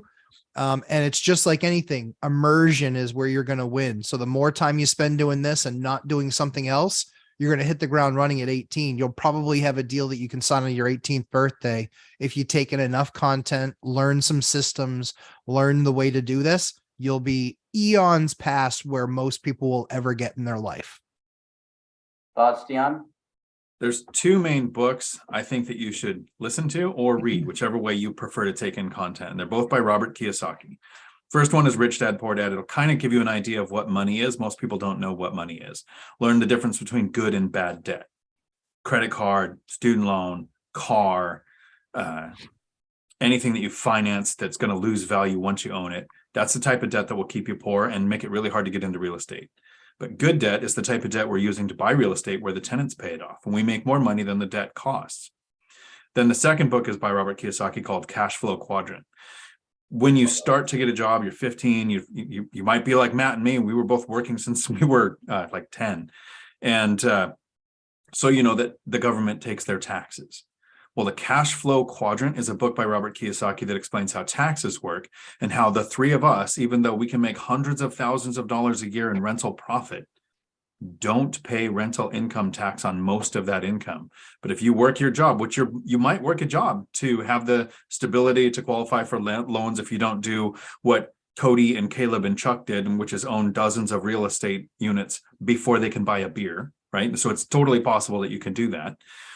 But take in those two books, get the concept in your head that understand the difference between poor people, middle class, and wealthy isn't how much money they have or how much money they make. Poor people think the purpose of money is to buy things, so they work to buy things. The middle class think the purpose of money is leverage, so they want a good credit score so they could buy their big house and their big car and look like they're living a fancy life. Wealthy people, what you're learning from right now is people who understand the purpose of money is to make money. Mm-hmm. And the last thing I'll wrap up with, at 15, when you're 18, house hack immediately. Even if you don't buy a property, house hacking can be living with your parents. When you move into a place, having roommates. You can have roommates while you're renting. Reduce or eliminate that largest expense, and it makes getting into real estate and saving to get into real estate a lot easier than almost anything else that you can cut out of your budget. And I'm going to add to that. It is a huge adrenaline rush to buy real estate. Like, it feels just like when you buy anything that's a non-asset. It feels even better when you buy a property. It feels awesome to roll up. Like, we drive through Moses Lake, Washington. A few years ago, it felt great to own one duplex there and be like, oh my gosh, that beautiful duplex is mine. Now we drive down the street, it's like, that one's mine, that one's mine. Oh, that one, and all those. And we painted them all the same so they match, so everyone else knows. It's a flex. Everybody knows it's ours. All those What buildings that we like, that's theirs. What color? Black and white. It'll work till it doesn't.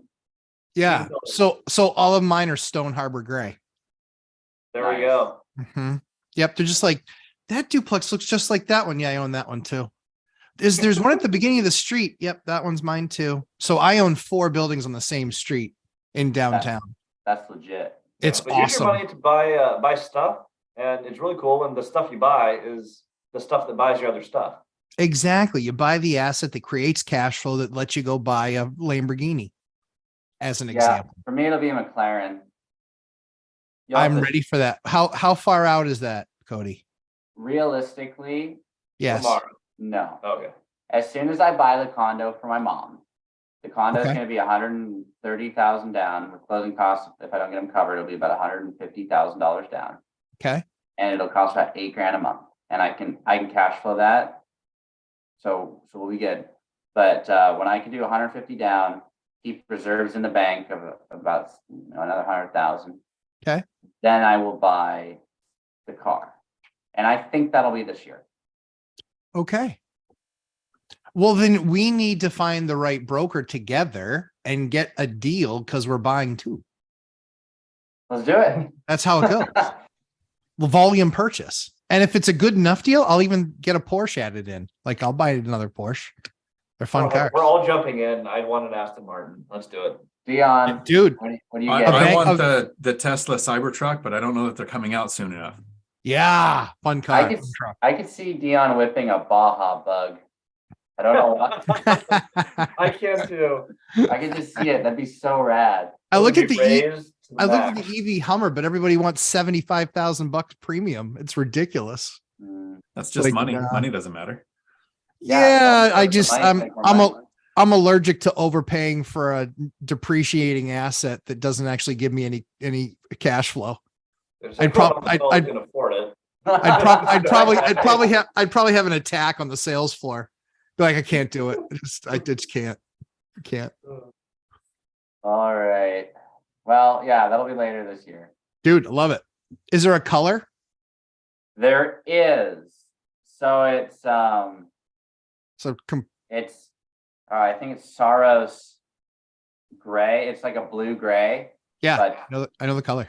I want to get the 765, but the 720S is a whopping half of the price. Exactly. And so I'll just get the 720. Yeah. I'm You guys battling. are all broken. You have the money to quit looking at price tags. I'll get you there. It's Sorry. so true. He will. Yeah, it's true. I have $12.5 million of debt I have to service. Exactly. I have to So what's a McLaren? Exactly. True. 5%. It's a true story. To me, a McLaren is a good drink. Yeah, we'll get I have there, no idea. but not today. But not today. Dividend Dave says, like the stream, everyone. If everyone likes the stream, we're gonna get a ton of likes. I appreciate that. Yeah, we work hard. If more people like it, we have more likes now. Oh, I was wondering how that worked, and now it makes sense. All right, let's see. Oh, we teleported. Cody, get with it. Only one without a beard. I'm trying. I focused first. I had this thing called alopecia, so I still have it right here. And I used to have it right here, so I couldn't do anything, and I've never tried to grow it out ever since. I think you're about there though. It looks like it's fixed itself. I mean, it's coming. It grew back here. If I give it another month, maybe it'll work. There we go. Follow the journey. You're gonna have to show up to every live and see Yeah. how Cody's beard's growing. However, if you have watched some of our lives, you will have seen I lost 15 pounds. So I did do that. Now I just need to focus on the beard part. Matt, how many years does it take to grow a beard that long? That is long. This is 18 months. Wow. I don't feel like I'd have that much beard in 18 months. Yeah, it's thankfully it stays in this region right here. Thankfully. Yeah. Yes, thankfully. But yeah, that's like 18 months. Usually my kids make me shave it when we have a baby. They're usually like, and the last baby really liked it. So she was constantly yanking on it. I'm pretty sure that helped growth. And yeah, so she's my favorite child. I won't tell the other two, but she's my favorite child. She's the only one who didn't make me shave my beard. It's All nice Nighter of her. Hider said if I hold my breath really hard, a beard may appear. It's true. Hyder, I can tell with that stash, I can tell he's a professional hair grower. I'm trying to find a question in the chat, but we have like a mile long of beard care. Yeah. Oh, that's great. Yeah. The great follicle migration. Well, we do have one question. Yeah. All of you guys been good with numbers, or did real estate get you there? I know Cody's better at numbers than I am, but I mean, I've always aced statistics and math. Like I was way ahead in math. Math has always been easy for me. Relatable. Dion, how about you? I would up to sixth grade, math is important. That's my thoughts on it. There you go. After sixth grade, that you learn a lot of things that you don't need. Yeah. Right. Did you pass algebra 1? If you Oh, can get through algebra 1, then you're there. There's some basic like Didn't get addition, there. subtraction, and division. It's like, okay, can we figure out what a cap rate is? We have 3 inputs. If you can do that, you're golden. Matt, how about you? I know because your whole thing is you dropped out. Matt's a math genius. Dropped out in you're a ninth. math freak. Yeah, dropped out in ninth grade. So I didn't take algebra or calculus or statistics or anything. It's But all turns just out you can still do all those things, right? I got enough fingers and toes. So yeah, figured it Not out. to count your units. Yeah, You need a heck of a lot that's more true. hands. That's true. Just to figure out. Actually, now at this point, I don't even have enough fingers and toes to count return on capital. So it's a good problem to have. I was just I'll lend like, you well, mine I when passed the you- finger and toe test. It's a good deal. There we go. Yeah. That sounds like a YouTube video. The finger and toe test. Test. Yeah, it sounds like one for Millennial Mike. Yeah, you go to Gary. Do I still have all my fingers and toes? That's good. Yikes. All right. One last question here. Yeah, if anyone else has questions, this is the time to ask them. We got I don't know what the four is. The four musketeers are all here. Sure. So if you have another question, get it in quick. Oh, now they all come in. There we go. You mentioned if the property is on Zillow, talk to the agent about seller financing and not go directly to the seller, right? Do you think the agent would be willing to negotiate seller financing? Yeah. Well, I mean, it's their job to sell the real estate. So I'm inclined to say yes. However, people on Zillow are not the best. Same with Redfin. The A in both of those stands for accuracy, and the C stands for competency. So they don't really have that with those groups. But you don't go to the seller directly. Anytime you're talking to an agent about seller financing, their first thought is this is somebody trying to save every penny possible, and they're going to try to cut my commission out of the deal. That's So right. it's your job, if you're approaching a listing agent about a deal, to set them at ease and start the conversation with, it's my goal to get you paid. In that, I'm going to try to talk to seller financing. You'll actually have agents go to their seller and say, it's illegal. You can't do it. They'll present it in the worst light possible to try to kill your deal if they don't think they're going to get paid. But if you can alleviate that with that agent, you can approach them with that. Every offer that I make right now has, and for the last, I think, year and a half, is a conventional loan offer, and then an email follow-up with my template of what a seller finance deal would look like to find those sellers that weren't thinking about it. Cool. I had to That's fire simple. I had to fire an agent over it because she did such a bad job. I said, just give me access. Just set something up. And I paid to put them in front of a CPA. And I thought all CPAs were created equal and understood the tax benefits. Wrong. And then I fired the CPA too. I was like, you needed to tell me up front when I said I'm going to pay for an hour of your time to put somebody in front of you. You needed to tell me then that you didn't understand that that note was something you could actually sell and was an asset, you dummy. Yeah, they got fired. Dummy in a nice way. I don't usually say it in a nice way. No. Jaden actually says here in the comments, I've heard from agents that subject to is illegal. And I know you guys don't do that, but how do you guys feel about that? I feel like that agent feels like somebody's trying to cut them out. Sure. They're uneducated, they don't understand the system. So they're saying it's illegal because they don't think they'll get their commission. Why would they promote it? Right. Making sure that that agent knows they're going to get paid can make subject to seller financing. There can be an agent involved. There doesn't always have to be, but there can be. Yep. And we're not fans of subject to, but it's absolutely legal. I mean, There's a lot of risks, and we're not a fan of that. Like we'll pick our battles. That is not a battle we're willing to fight.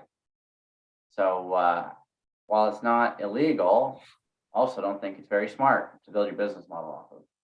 There are cleaner ways of doing things. Absolutely, and simpler ways. Yeah, for sure. I like Tyler. that there is no one right way to do this, but there is a right way for you. So whatever one you're comfortable with or they're comfortable with is what's going to work. Agreed. Speaking of wrong ways, I see wholesaling has entered the chat. No. You want to buy real estate, that's not the way to do it. What are your thoughts on virtual wholesaling? Sounds like normal wholesaling. You can do it from anywhere. But Wholesaling is a job, like flipping is a job. It's episodical. You stop working, the money stops coming in. So Also, go ahead. I was gonna say any deal worth wholesaling was a deal worth buying. Otherwise, you're selling someone crap that you wouldn't be willing to buy yourself. That's my biggest problem with it. If it's a great deal and you want to own real estate, you should buy it. That is a short you should make right there from Christian. Done. Any Do it. deal worth wholesaling is a deal you should own. One of the things that's interesting though is I found a couple of young wholesalers that were trying to get on the map. They thought they were going to do the deal. And I said, and this is completely wrong of me, but I said, what if I gave you $50,000 to just give me that deal? He's like, what? I said, yeah, I'm not looking to pay you 5. I'm looking to pay you 50. What if I gave you 50 grand? He goes, you're going to pay me $50,000 to assign this contract to you. I said, yes, I will. He said, well, I don't see how I can say no to that. I said, well, that was kind of my hope. And he took me up on it, did $50,000. That property appraised for $375,000 more than what I paid for it. Matt ate that kid's lunch. Dude. I mean, at the end of the day, he named the price. I just told him I was willing to give him 50 grand for finding the deal. I can't believe that he got that. And he get in that. I thought he got lucky. And then he came and brought me another one. And I was like, I don't know what you're doing to get these people to agree to those numbers, but holy crap. Yes. Come on over. I told him, I said, this one's not a 50K special though. I said, this one I'll give you 20 on. But he And keeps there are on some bringing, deals where keeps that's on bringing me okay. deals. Yeah. There's Well- like I was talking to one of our friends, they're looking at a deal in Washington. He's like, dude, you guys should look at doing this deal. And he buys in Texas. And it does not fit what he wants to buy, but he's like, this is a stellar deal. He's like, I think I can actually negotiate this. Like, this looks like what I would buy, but I have no ability to take this out. That makes sense to me to wholesale. Sure. So we knock wholesaling a lot. There's certain times where it is a great deal. And I hate the word buy box, but this is a appropriate term. Like, you have criteria, you have your buy box. It does not fit it, but it is in fact a great deal. Yeah. I just wouldn't do that as a business model because finding deals for other people No. is not nearly as cool as owning deals yourself. Again, you stop finding deals and the wholesale market dries up a bit. And that's what happens. Like, I don't know about you guys, but I haven't seen a whole lot of good wholesale deals the last 6 months. Like, No. they've been pretty garbage. You know, I was like, oh, when did you become a retail broker? Like, what? It's like, you're a wholesaler. I thought, yeah, that's a retail price. I don't know what you're talking about. You know? Yeah. You lock it up at market value and you're trying to sell a little over market value, get a little bit of appreciation ARV in there and you're set. You can't get any Or- real terms on it either, you know, and that. Or you type join of- astro flipping, do a daisy chain, find someone else's wholesale deal and wholesale it to someone else. Bunch of garbage. We're deep enough into live now where no one's gonna be mad Yeah, at me. no one's gonna watch this again. It's fine. We're just entertaining ourselves and the few people still watching. It's Yeah. perfect. All right. Let's see here. What's the next question? Let's see. Zach wants to know if the beard is necessary. Yes, I haven't mastered that one yet. you'll get it down. Took me until 29, and I still have a weak beard. Let's see. This is for everyone. When you first start in real estate, what was your why, and how did you go about achieving your goals? That's a good question, Dion. I don't actually know I know some of it, but like, what was your actual the why behind the financial freedom? So I tried for a pension twice. I joined the Marine Corps, and one of the reasons was, if you do 20 years, you get a pension. After Desert Storm, they downsized. So I tried law enforcement. In 2008, the recession hit, and everybody knows when a recession hits, there's no more crime, so we don't need cops anymore. So I got laid off. So 2 times a pension was pulled away due to things outside of my control. So my why was, I'm going to create my own pension. And the way I did it was creating at least a 10-year plan. So it wasn't overnight. I didn't want it to happen in 2 or 3 years. I think 10 years, if I could buy 1 rental every 2 years, in 10 years, I'll have 5. That's enough of a pension for me. The income snowball kicked in around between 4 to 5 years in, and all of a sudden 5 rentals became 16, and the cash flow became a lot more than I was expecting it to be. So that wasn't part of the plan, but I'm not going to turn it down. Awesome. How about you, Matt? What was the why behind getting started? So I started off, I was a 9th grade dropout, worked a bunch of different jobs through high school or what would have been my high school years. And then, got a job in software and at 19 as a telemarketer, started working that job, got really good at it. And then everybody in software is in the market and they were in the stock market. And so I got in the stock market and then I heard something called a hush number. And I never want to hear a hush number again. It was basically where they thought the stock was going to go to X and then it didn't go to X and the earnings weren't this. And then they found out that there was fraud. And my stock that I was in at 15 went to 19 and then it went to 6 week probation listing. And then it opened back up trading at 90 cents. And I was like, wow. So that, that's not going to be a good long-term. And so I realized right then that the game was completely rigged. I wasn't on the inside. I wasn't having dinner parties in Manhattan. I wasn't in a hedge fund. I didn't graduate some Ivy League school where I got, onto Wall Street. And so I realized that I was on the outside looking in and I said, you know what? I need something that moves slower that I can create value in and better understand than anyone else when it just comes to homework. And so that's when it was like, oh, real estate. Yeah, this might be a thing. And I didn't understand it at the time. But my uncle was actually doing large multifamily sales in Dallas. He actually started Cushman Wakefield's large division, their large multifamily division. And that wasn't even anything that I understood or played in or any of the other sorts. But I just looked at it and said, wow, if I start investing in real estate, like I can buy this building and I can make $600 or $700 a month on this building. That's not half bad. One's not going to do it, but 10 might. And then as I built up, money over the years, I chose to invest it there instead of a 401k. I was able to negotiate with my employer and say, I want the 401k match, but I don't want to have to put the money in there and lock it in. And so we negotiated. I said a bunch of magic words that make people's heads break. Like that employee has an advantage over me because he's getting 3.5% that I'm not getting.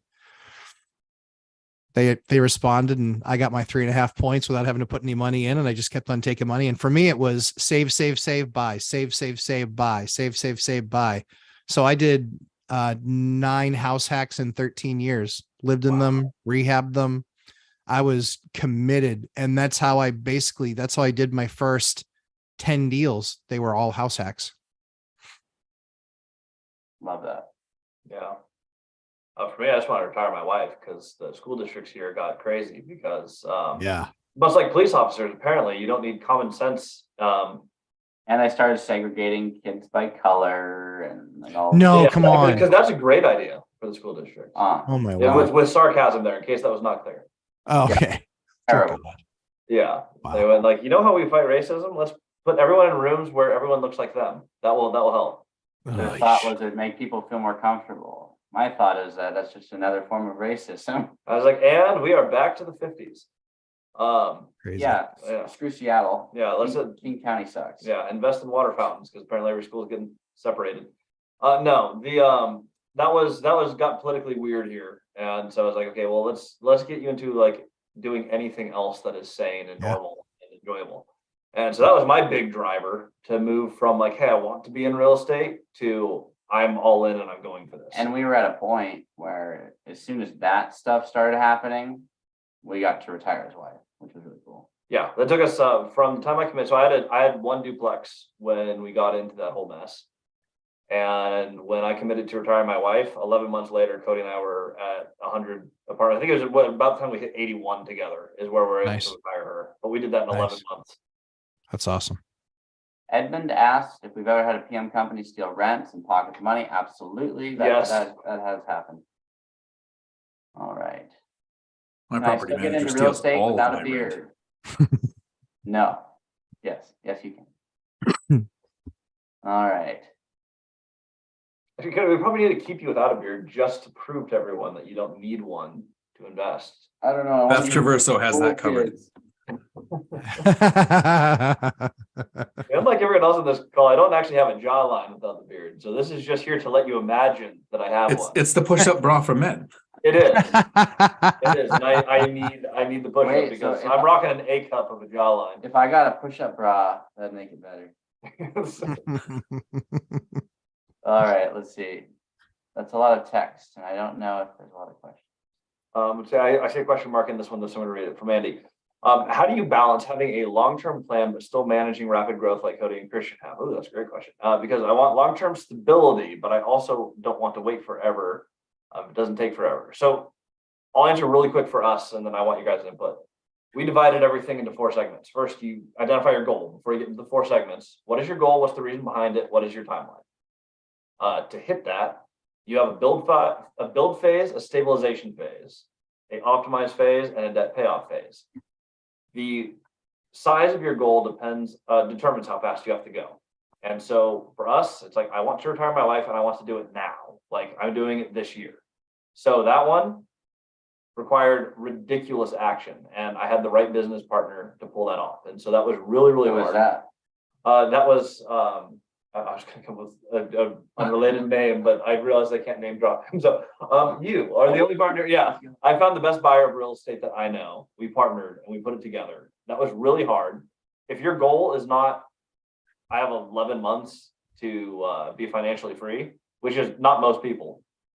You don't need to go that fast, but set that goal, stabilize all those assets, optimize what you have, whether that's adding laundry machines, maybe building on some of the land you picked up, but whatever that is, optimize what you have. And then what we do is just pay that all off. We're still levering up to buy new things, but take that block, quarantine it in some little block and say, hey, we're going to use all our cash flow and pay this off, because then I'm going to own my freedom. So there's how do you own it, and there's how do you own it. And that is you pay it off, you manage it better than anyone else. And away you go. We're not there yet. Yeah. And we're getting close to managing better, but right now we have the best buyer of real estate. And with Matt, we have the best manager of real estate that I've ever met. And we have, with Dion, we have the best lazy way to get there. So with Dion, we have the best organization of how few hours can you work for absolute excellence. And that is, I know for a fact, none of us work less than 2 hours on our real estate management. There's no way Matt spends less than 2 hours. I know for a fact Dion has more feet pics on his Facebook up in a hammock somewhere than any of us. I wonder where you're going with feet pics. Yes. That's my only homes account. So for me, the way to grow and have stable, be stable and grow is I figured the next 10 years when I started investing were going to happen, whether I invested or not. So I wasn't in a hurry, right? You don't want to do anything that's going to make it take longer, but looking at it on that long horizon, don't look at what's going to happen in 6 months. I have to have a big change. My first 2 years, I did one deal. I bought one duplex in 2 years. 2 years later, I bought one more. So in the beginning, I was thinking very slow every 2 years. It got a little faster and bigger deals with a triplex and a fourplex. But plan on those 10 years happening and do the things that are going to make in 10 years your life much better than it is now. You'll figure out the speed at which you're going to move based on a few things: your skills, your assets, and the deals you find. If you don't find good deals, you can't force them to happen faster. Mm-hmm. Yeah, I think it's less about speed and it's more about accuracy, great deals. I think the easiest, most stable way to do it is house hacking. It's by far the easiest way to do it. You sacrifice living in a single family home and living in an apartment. Really? You were in an apartment for, I'm sure, your early 20s anyway. So you do it now, you're in an apartment, but you can do a duplex and you spend a year there. And so for us, it was like, I could refi that debt. Rates are usually pretty flat, but I could get some equity out of it. And then I could really see what the market was for rents. And so we were kind of queuing up all those activities month 10. And that's what was so powerful for us, as I was doing it month 10, where I was like, okay, I'm going to refi this thing basically like 3 days after the 1 year anniversary. And then I've got fixed rate, 30-year debt. And now I can move on to my next one and I can buy my next deal, because I usually, in many cases, I was able to do some sort of a cash out refi plus all the money that I saved. And I did it in threes and tries and duplexes. And yeah, that's the easiest and fastest way to do it with very little risk. Because if you ever hit a massive speed bump, guess what? You still have a place to live. And you're usually living for a few $100 a month. I mean, most of the duplexes that I bought, and that I hacked in the last 15 years, I bought some of them for 150 grand and they're worth 500 grand or 550 grand. And I'm getting more rent on one side than I was getting on both sides combined 15 years ago. So I'm surprised you didn't use the shooter's mantra. Which is that? Slow is smooth and smooth is fast. Oh yeah. Yeah, that's true. Yep. Slow is smooth and smooth is fast. I am slow. Sometimes I'm smooth and sometimes that makes me fast. All right. Let's see. How do you cushion yourself when purchasing a property for repairs or things that need to be done to it that come up unexpectedly? Cash flow and reserves. I mean, that's really it. If I had to pick one or the other, I would pick high cash flow over high reserves, because if I know I have enough money coming in every month, I can't blow through it. If I just have a certain egg, like a nest egg, I could blow through that. So I'm always going to opt for high cash flow. Yeah. In the beginning, the problem is you have no cash flow. The only cash flow you have is from your job. And that is cash flow. That is money coming in every month. It flows in. You just have to work for it, which is the problem. So in the beginning, I had no reserves and I had no cash flow, meaning I had to do excellent math and hope nothing too unexpected popped up.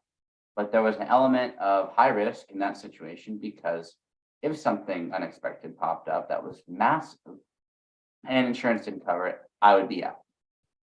So you have to get into enough deals in the beginning that won't completely tank you until you have the cash flow and you have the reserves to where you can afford to do deals that could have tanked you in the beginning. Yeah. In the beginning, most of the time, what you're doing is you're spending your reserves on keeping yourself afloat very often with a repair. And then as you get deeper in your journey, you start doing everything out of cash flow because you get so much cash flow. And it's for us now with 137 units, I still only have $50,000 sitting there. I don't need any more than that sitting there because it's dead money. So I don't need to tap into that 50 grand, but that was Mount Everest for me the first 5 years that I was doing this. But now it's to the point where anything comes up, we had a $13,000 roof that was a little bit of a surprise because it was just something structurally wrong with it and structurally deployed improperly. That was $12,000-$13,000, I think. And it was a non-factor. It was, you write a check for it because you got it in cash flow. I didn't, you don't tap reserves. So reserves are there when I have to pay a $15,000 insurance claim, that's hasn't hit my deductible yet. And I have that happen to 3 or 4 buildings. Okay, cool. I can write that check. Not a big deal. That's what emergencies are for. My reserves scaled on 2 different metrics. The first one was the size of the portfolio. When I had 7 or less units, I kept around 10 grand in reserves. And just like Matt, try to only use that when the cash flow is not covering the thing. And in the beginning, that did happen more often. When I got above 7 units, I figured more than one thing could happen at the same time. So 10,000 wasn't enough. And I increased it to about 30. So 30,000 was the reserves. And when I stopped working, when I stopped having the consistent W-2 paycheck coming in, I increased it to 50,000. So like Matt, I have 50,000 sitting in an account that I haven't touched. Cash flow has handled every issue that's popped up in the last 5 years.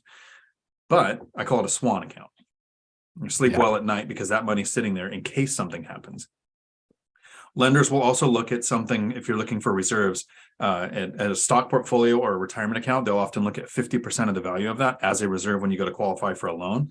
But I don't like using that as a reserve. I've only done that once, where that's going to be my reserve because I was closing on a deal that took everything. I dropped down to like $200 in my account to my name to buy that one property.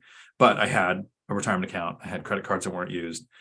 So that's how you cushion against those things. And you expect those expenses to come up in the beginning. You have an inspection report that basically becomes a to-do list over the next couple of years with each property.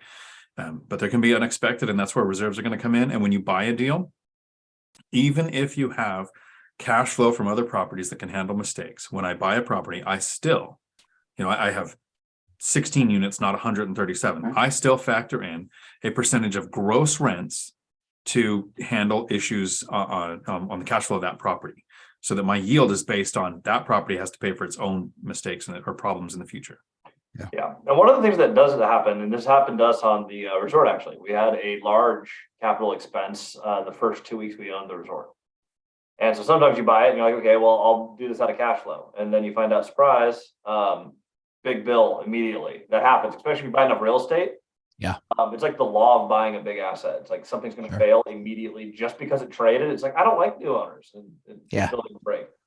Matt knows what I'm talking about. 3 days after I bought one of my properties, the boiler for 4 units went. Yep. And we had it inspected. Yep. We had a 38 where the septic lasted like 4 days. And then poo started coming up through bathtubs in 4 or 5 units. Not what you want, not the call you want. And it's always Friday night, late. Yes. And it's like, oh, of course, no one's available.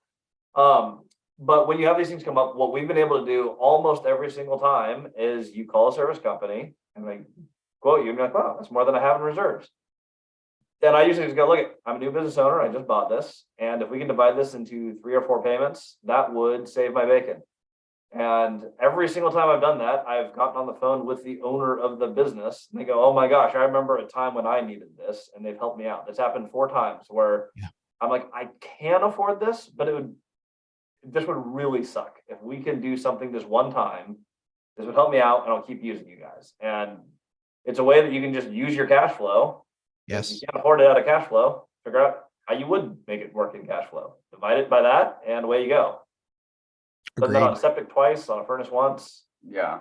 I won't say which buildings, just so the cities don't get suspicious. They don't need to They know. don't need to know which septics, but they've been handled. Nice. All right. REI Stoner said, you gotta have your boats and hose. Nice. All right. Best way to start investing right out of college. Buy a property. Well, House hack. I mean, yeah, house hack. You got 1 year left. That starts stacking your 3.5%. It's going to depend on like how much that is going to depend on where you live. If you live in Missouri, you might need like $2. If you live here, you might need more than that. So figure out where you're at. What's the average cost of what you would buy? Duplex, triplex, fourplex, and then multiply that by 0.05. While you could do 3.5% down, you're going to have closing costs unless you get them covered. So I would add an extra 1.5 to that. And if you can get your closing costs covered, boom, you have a little bit of extra reserves. And that's a better place to be. Don't save the bare minimum of just 3%. Yeah, I helped somebody buy their fourplex with $8,000. Geez, that They live there. They live there for free. They make between 800 and $1,000 a month, and they live there for nothing. I want one of those. Yeah. All right. We got a good one here. Cody and Christian, how much cash flow have you paid yourself so far this year? Zero. $0. However, we've sidelined almost enough to pay off. I think it's gonna be this month. We're paying off $80,000 of debt. That's just like some of the little debts we have here and there. We don't pay ourselves until one of the two of us runs out of money. And so sometimes I'll get a text from Cody saying, I will not make my rent. We must pay ourselves. And I'm like, okay. That's next month. And that's next month. However, this month, we're going to pay off a bunch of debt. Every time we pay off debt, magically, cash flow goes up. It just keeps happening. I don't know why, but it turns out when you owe less, you get to save more. So we usually opt to pay things down or improve our assets. Everything right now is about building the boat. So I would rather pay off some of our 12% debt or refinance it into 6% debt, which is what we're doing. And it's really just important to stay disciplined, even when the numbers get bigger. By end of Q1, we will have had multiple 6 figures of net cash flow from our orgs and our real estate just for this year. We will have paid ourselves probably $10,000 each out of that. Multiple 6 figures, we only pay ourselves 10 because 8,000 of it's going to go to the pheasant counters in the kitchen. And we're going to be able to release that for an extra $500 a month, and 80 grand goes to debt pay down. Just because you have the money doesn't mean you go buy the Lambo right now. You have to build a stable base. We would rather take 30 grand, put it into 3 apartments. When people leave, get the rent from the 900 it was at to the 1,400 it should be, and now have an extra $1,500 a month in income. Below 30 to make 18 grand a year. That works. Yeah. That being said, it is very fun for like this year. Cody and I are probably going to be headed to Mexico with some of our team, and we'll get to stay in a ridiculous hotel for $1,000 a night, and we'll get to take a little bit of cash flow and do that. And so it is fun to enjoy the money. Like if you just work and that's all you do is you buy assets to buy assets to buy assets, that's not like a fantastic goal. But we do that most of the year so that when we get to have fun, it's like, you know what? It doesn't matter. We can go down with 5 people at $1,000 a night a person. We can enjoy a week in Mexico, and we won't feel it because we spent the money building that cash flow. Sure. So I liked that question though, because we haven't paid ourselves yet this year, and we won't for about another probably 30 days. I've actually never taken a dime out of my real estate. Really? Yeah, never a penny. We don't have a job though. I know. This is the only reason I kept the job. But it was every single dime I made, it went right back. It rolled and it rolled and it rolled and it rolled. And now I've got, 130 plus units, and it's all in preparation to be able to then not have a job, then do nothing but take money. Cause then everything is acquired, stabilized, optimized. And then it's just a matter of how much do I want to spend that month? Much. I'm going to be very interested to follow your channel, and everyone's still watching if you haven't yet. I assume most of you have, but follow Matt, Lumberjack Landlord. And Dion. And Dion. Well, Yeah, everyone always follows Dion. It's true. Dion's still the biggest channel. All our people. Not anymore. You guys passed me. I think we went past you by the end of the week, but you're still ahead of us by like 50 people. Ah. You're still the My biggest whole channel. goal is to help you guys grow your channel. so that I And can our goal benefit is from our goal the is to fame make- that you guys get. Yeah, well, I think more than all of you with my shitty 5,000 person channel. So suck it. You may make more. Give me 12 months. and Okay. we'll- It's all I'm about net, bro. curious to see what It's all happens, about though. it's all about net. When we unleash Matt's never actually like your job, you put in what, 50, 60 hours a week? Yeah, it's more managed now. It's I'm quiet quitting. It's probably like 40 or 50, but I'm an executive, so it's it's probably 40, legit. Okay. Legit, it's 40, yeah. So when you have 40 more hours with your Oh. skill set to play Oh. real estate, it's gonna be kind of just freaky to Yeah, watch what you do. We have to get a head start if we want to catch up. It's gonna Do that. Working on getting to 300 rentals this year. So yeah. that we can start catching up to your cash flow. We're just gonna have more units and more debt. It's I don't know when I retire if it's going to go a hard left to Lazyville like Dion, and I might even pick up playing World of Warcraft and being part of the Horde. I don't know. Wow. Crazier things have happened. Or it's going to go hard right, and I'll be seller financing deals with Donald. So who knows? It's going to be interesting to see. The thing that I'm retiring to is being a dad. That's I'm very lucky. I'm around my kids all the time. I have breakfast with them every morning, and I have lunch with them every afternoon, and I have dinner with them every night. And that wasn't the way that it was for a lot of years. That's why I waited to have kids. But for me, that's the thing that I enjoy the most. I'm around my 5-year-old, my 3-year-old, my 1-year-old. I'm around them all the time. And so that's the thing that I have a lot of fun with. Dion likes to send me the Pink Panther. But yeah, he's exactly right. And so that's what I'm really excited about doing, is being a dad. And, I don't know what I'm going to do truly. Like, it's like I can be a dad, but even that, it's kind of like you still love to win deals. So you're like you said. And the nice thing for us, I think you guys have the same thing, where it's like when one of our students gets a deal, like, oh, look at those numbers. Oh, they're just gaudy. They're awesome. And I get so pumped out of that. And it's like, and I didn't even have to do anything. It was like they did all the work. So yeah, that's a really fun part. I get super pumped when my students buy something. Love it.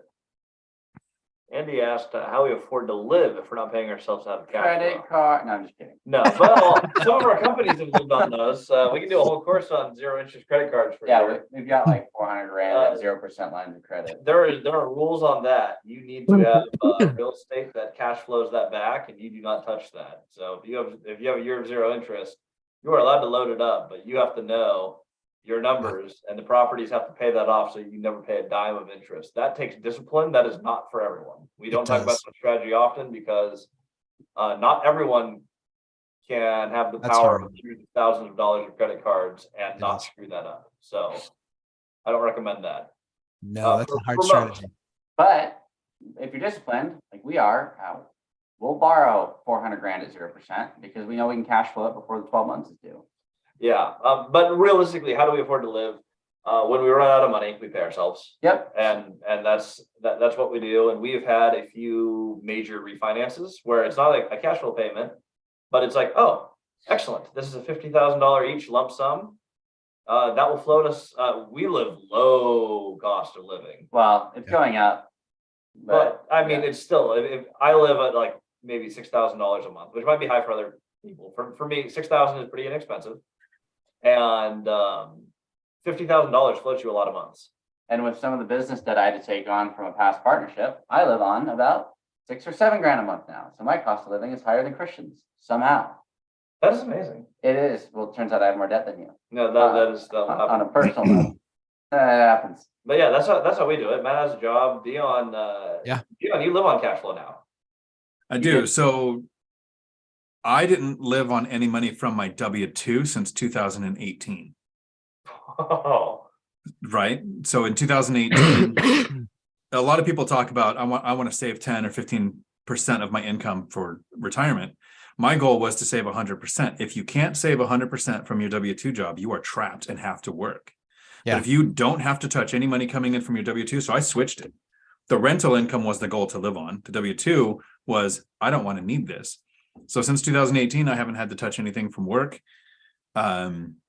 July of last year, so July 5th last year, I retired. $17,000 a month comes in every month, whether I get out of bed or not. And then I do have kind of some side hustles. I make a little money as an expert witness. And that's, I don't know, 10 to 15,000 a year, maybe in 10 hours of work in a year. So that kind of helps. But I don't think a month has gone by yet, even on the months where I've taken cruises or traveled, where I don't save 10 grand. Like 10 grand adds up every month to the next purchase. Trying to spend money. Like my goal is to spend money, and I'm trying to figure out how to do that. If you want to lend it to, I know a 23-year-old who. My living Let me expenses, buy my living expenses are obnoxious, so I'm not going to say. But they got, I mean, I house hacked until I was 40. So yeah, you paid the price for that. I And now you did. get I did. Now you Yeah. can pay Now any price. now it's obnoxious. Yeah. Now it's You pulled a like, Dave Ramsey. No, you did pull a Dave Ramsey. You paid. oh, yeah. Now you can No, pay I'm any- not. I didn't go bankrupt first. Oh, yeah. No, you missed a step. Yeah, exactly. Yeah. A step that I do not want to take. Scarred by 90-day loans. And It was to be close. fair, It was close in 07 and 08. It was bad. It was, I mean, I went from 8 paying tenants to 3 paying tenants to 1 paying tenant. ooh, that's really bad. Yeah. So, and that And was, you hung in, what's that? but you still hung in. You paid your Oh debt. yeah. Well, you trust me on this. I know all about 0% credit card debt. I levered those things as soon as I saw the economy cracking. I levered all of them, and I quickly created $100,000 that I could manage off of, make mortgage payments, make repairs, do evictions, you name it. We had to get creative. One of the things I learned from watching people like the Lumberjack Landlord or Michael Zuber from One Rental at a Time is that you don't want all of your tenants coming from one source. And in 2008, Matt had mostly construction tenants because construction was booming. And then when the crash hit, he had no rents coming in.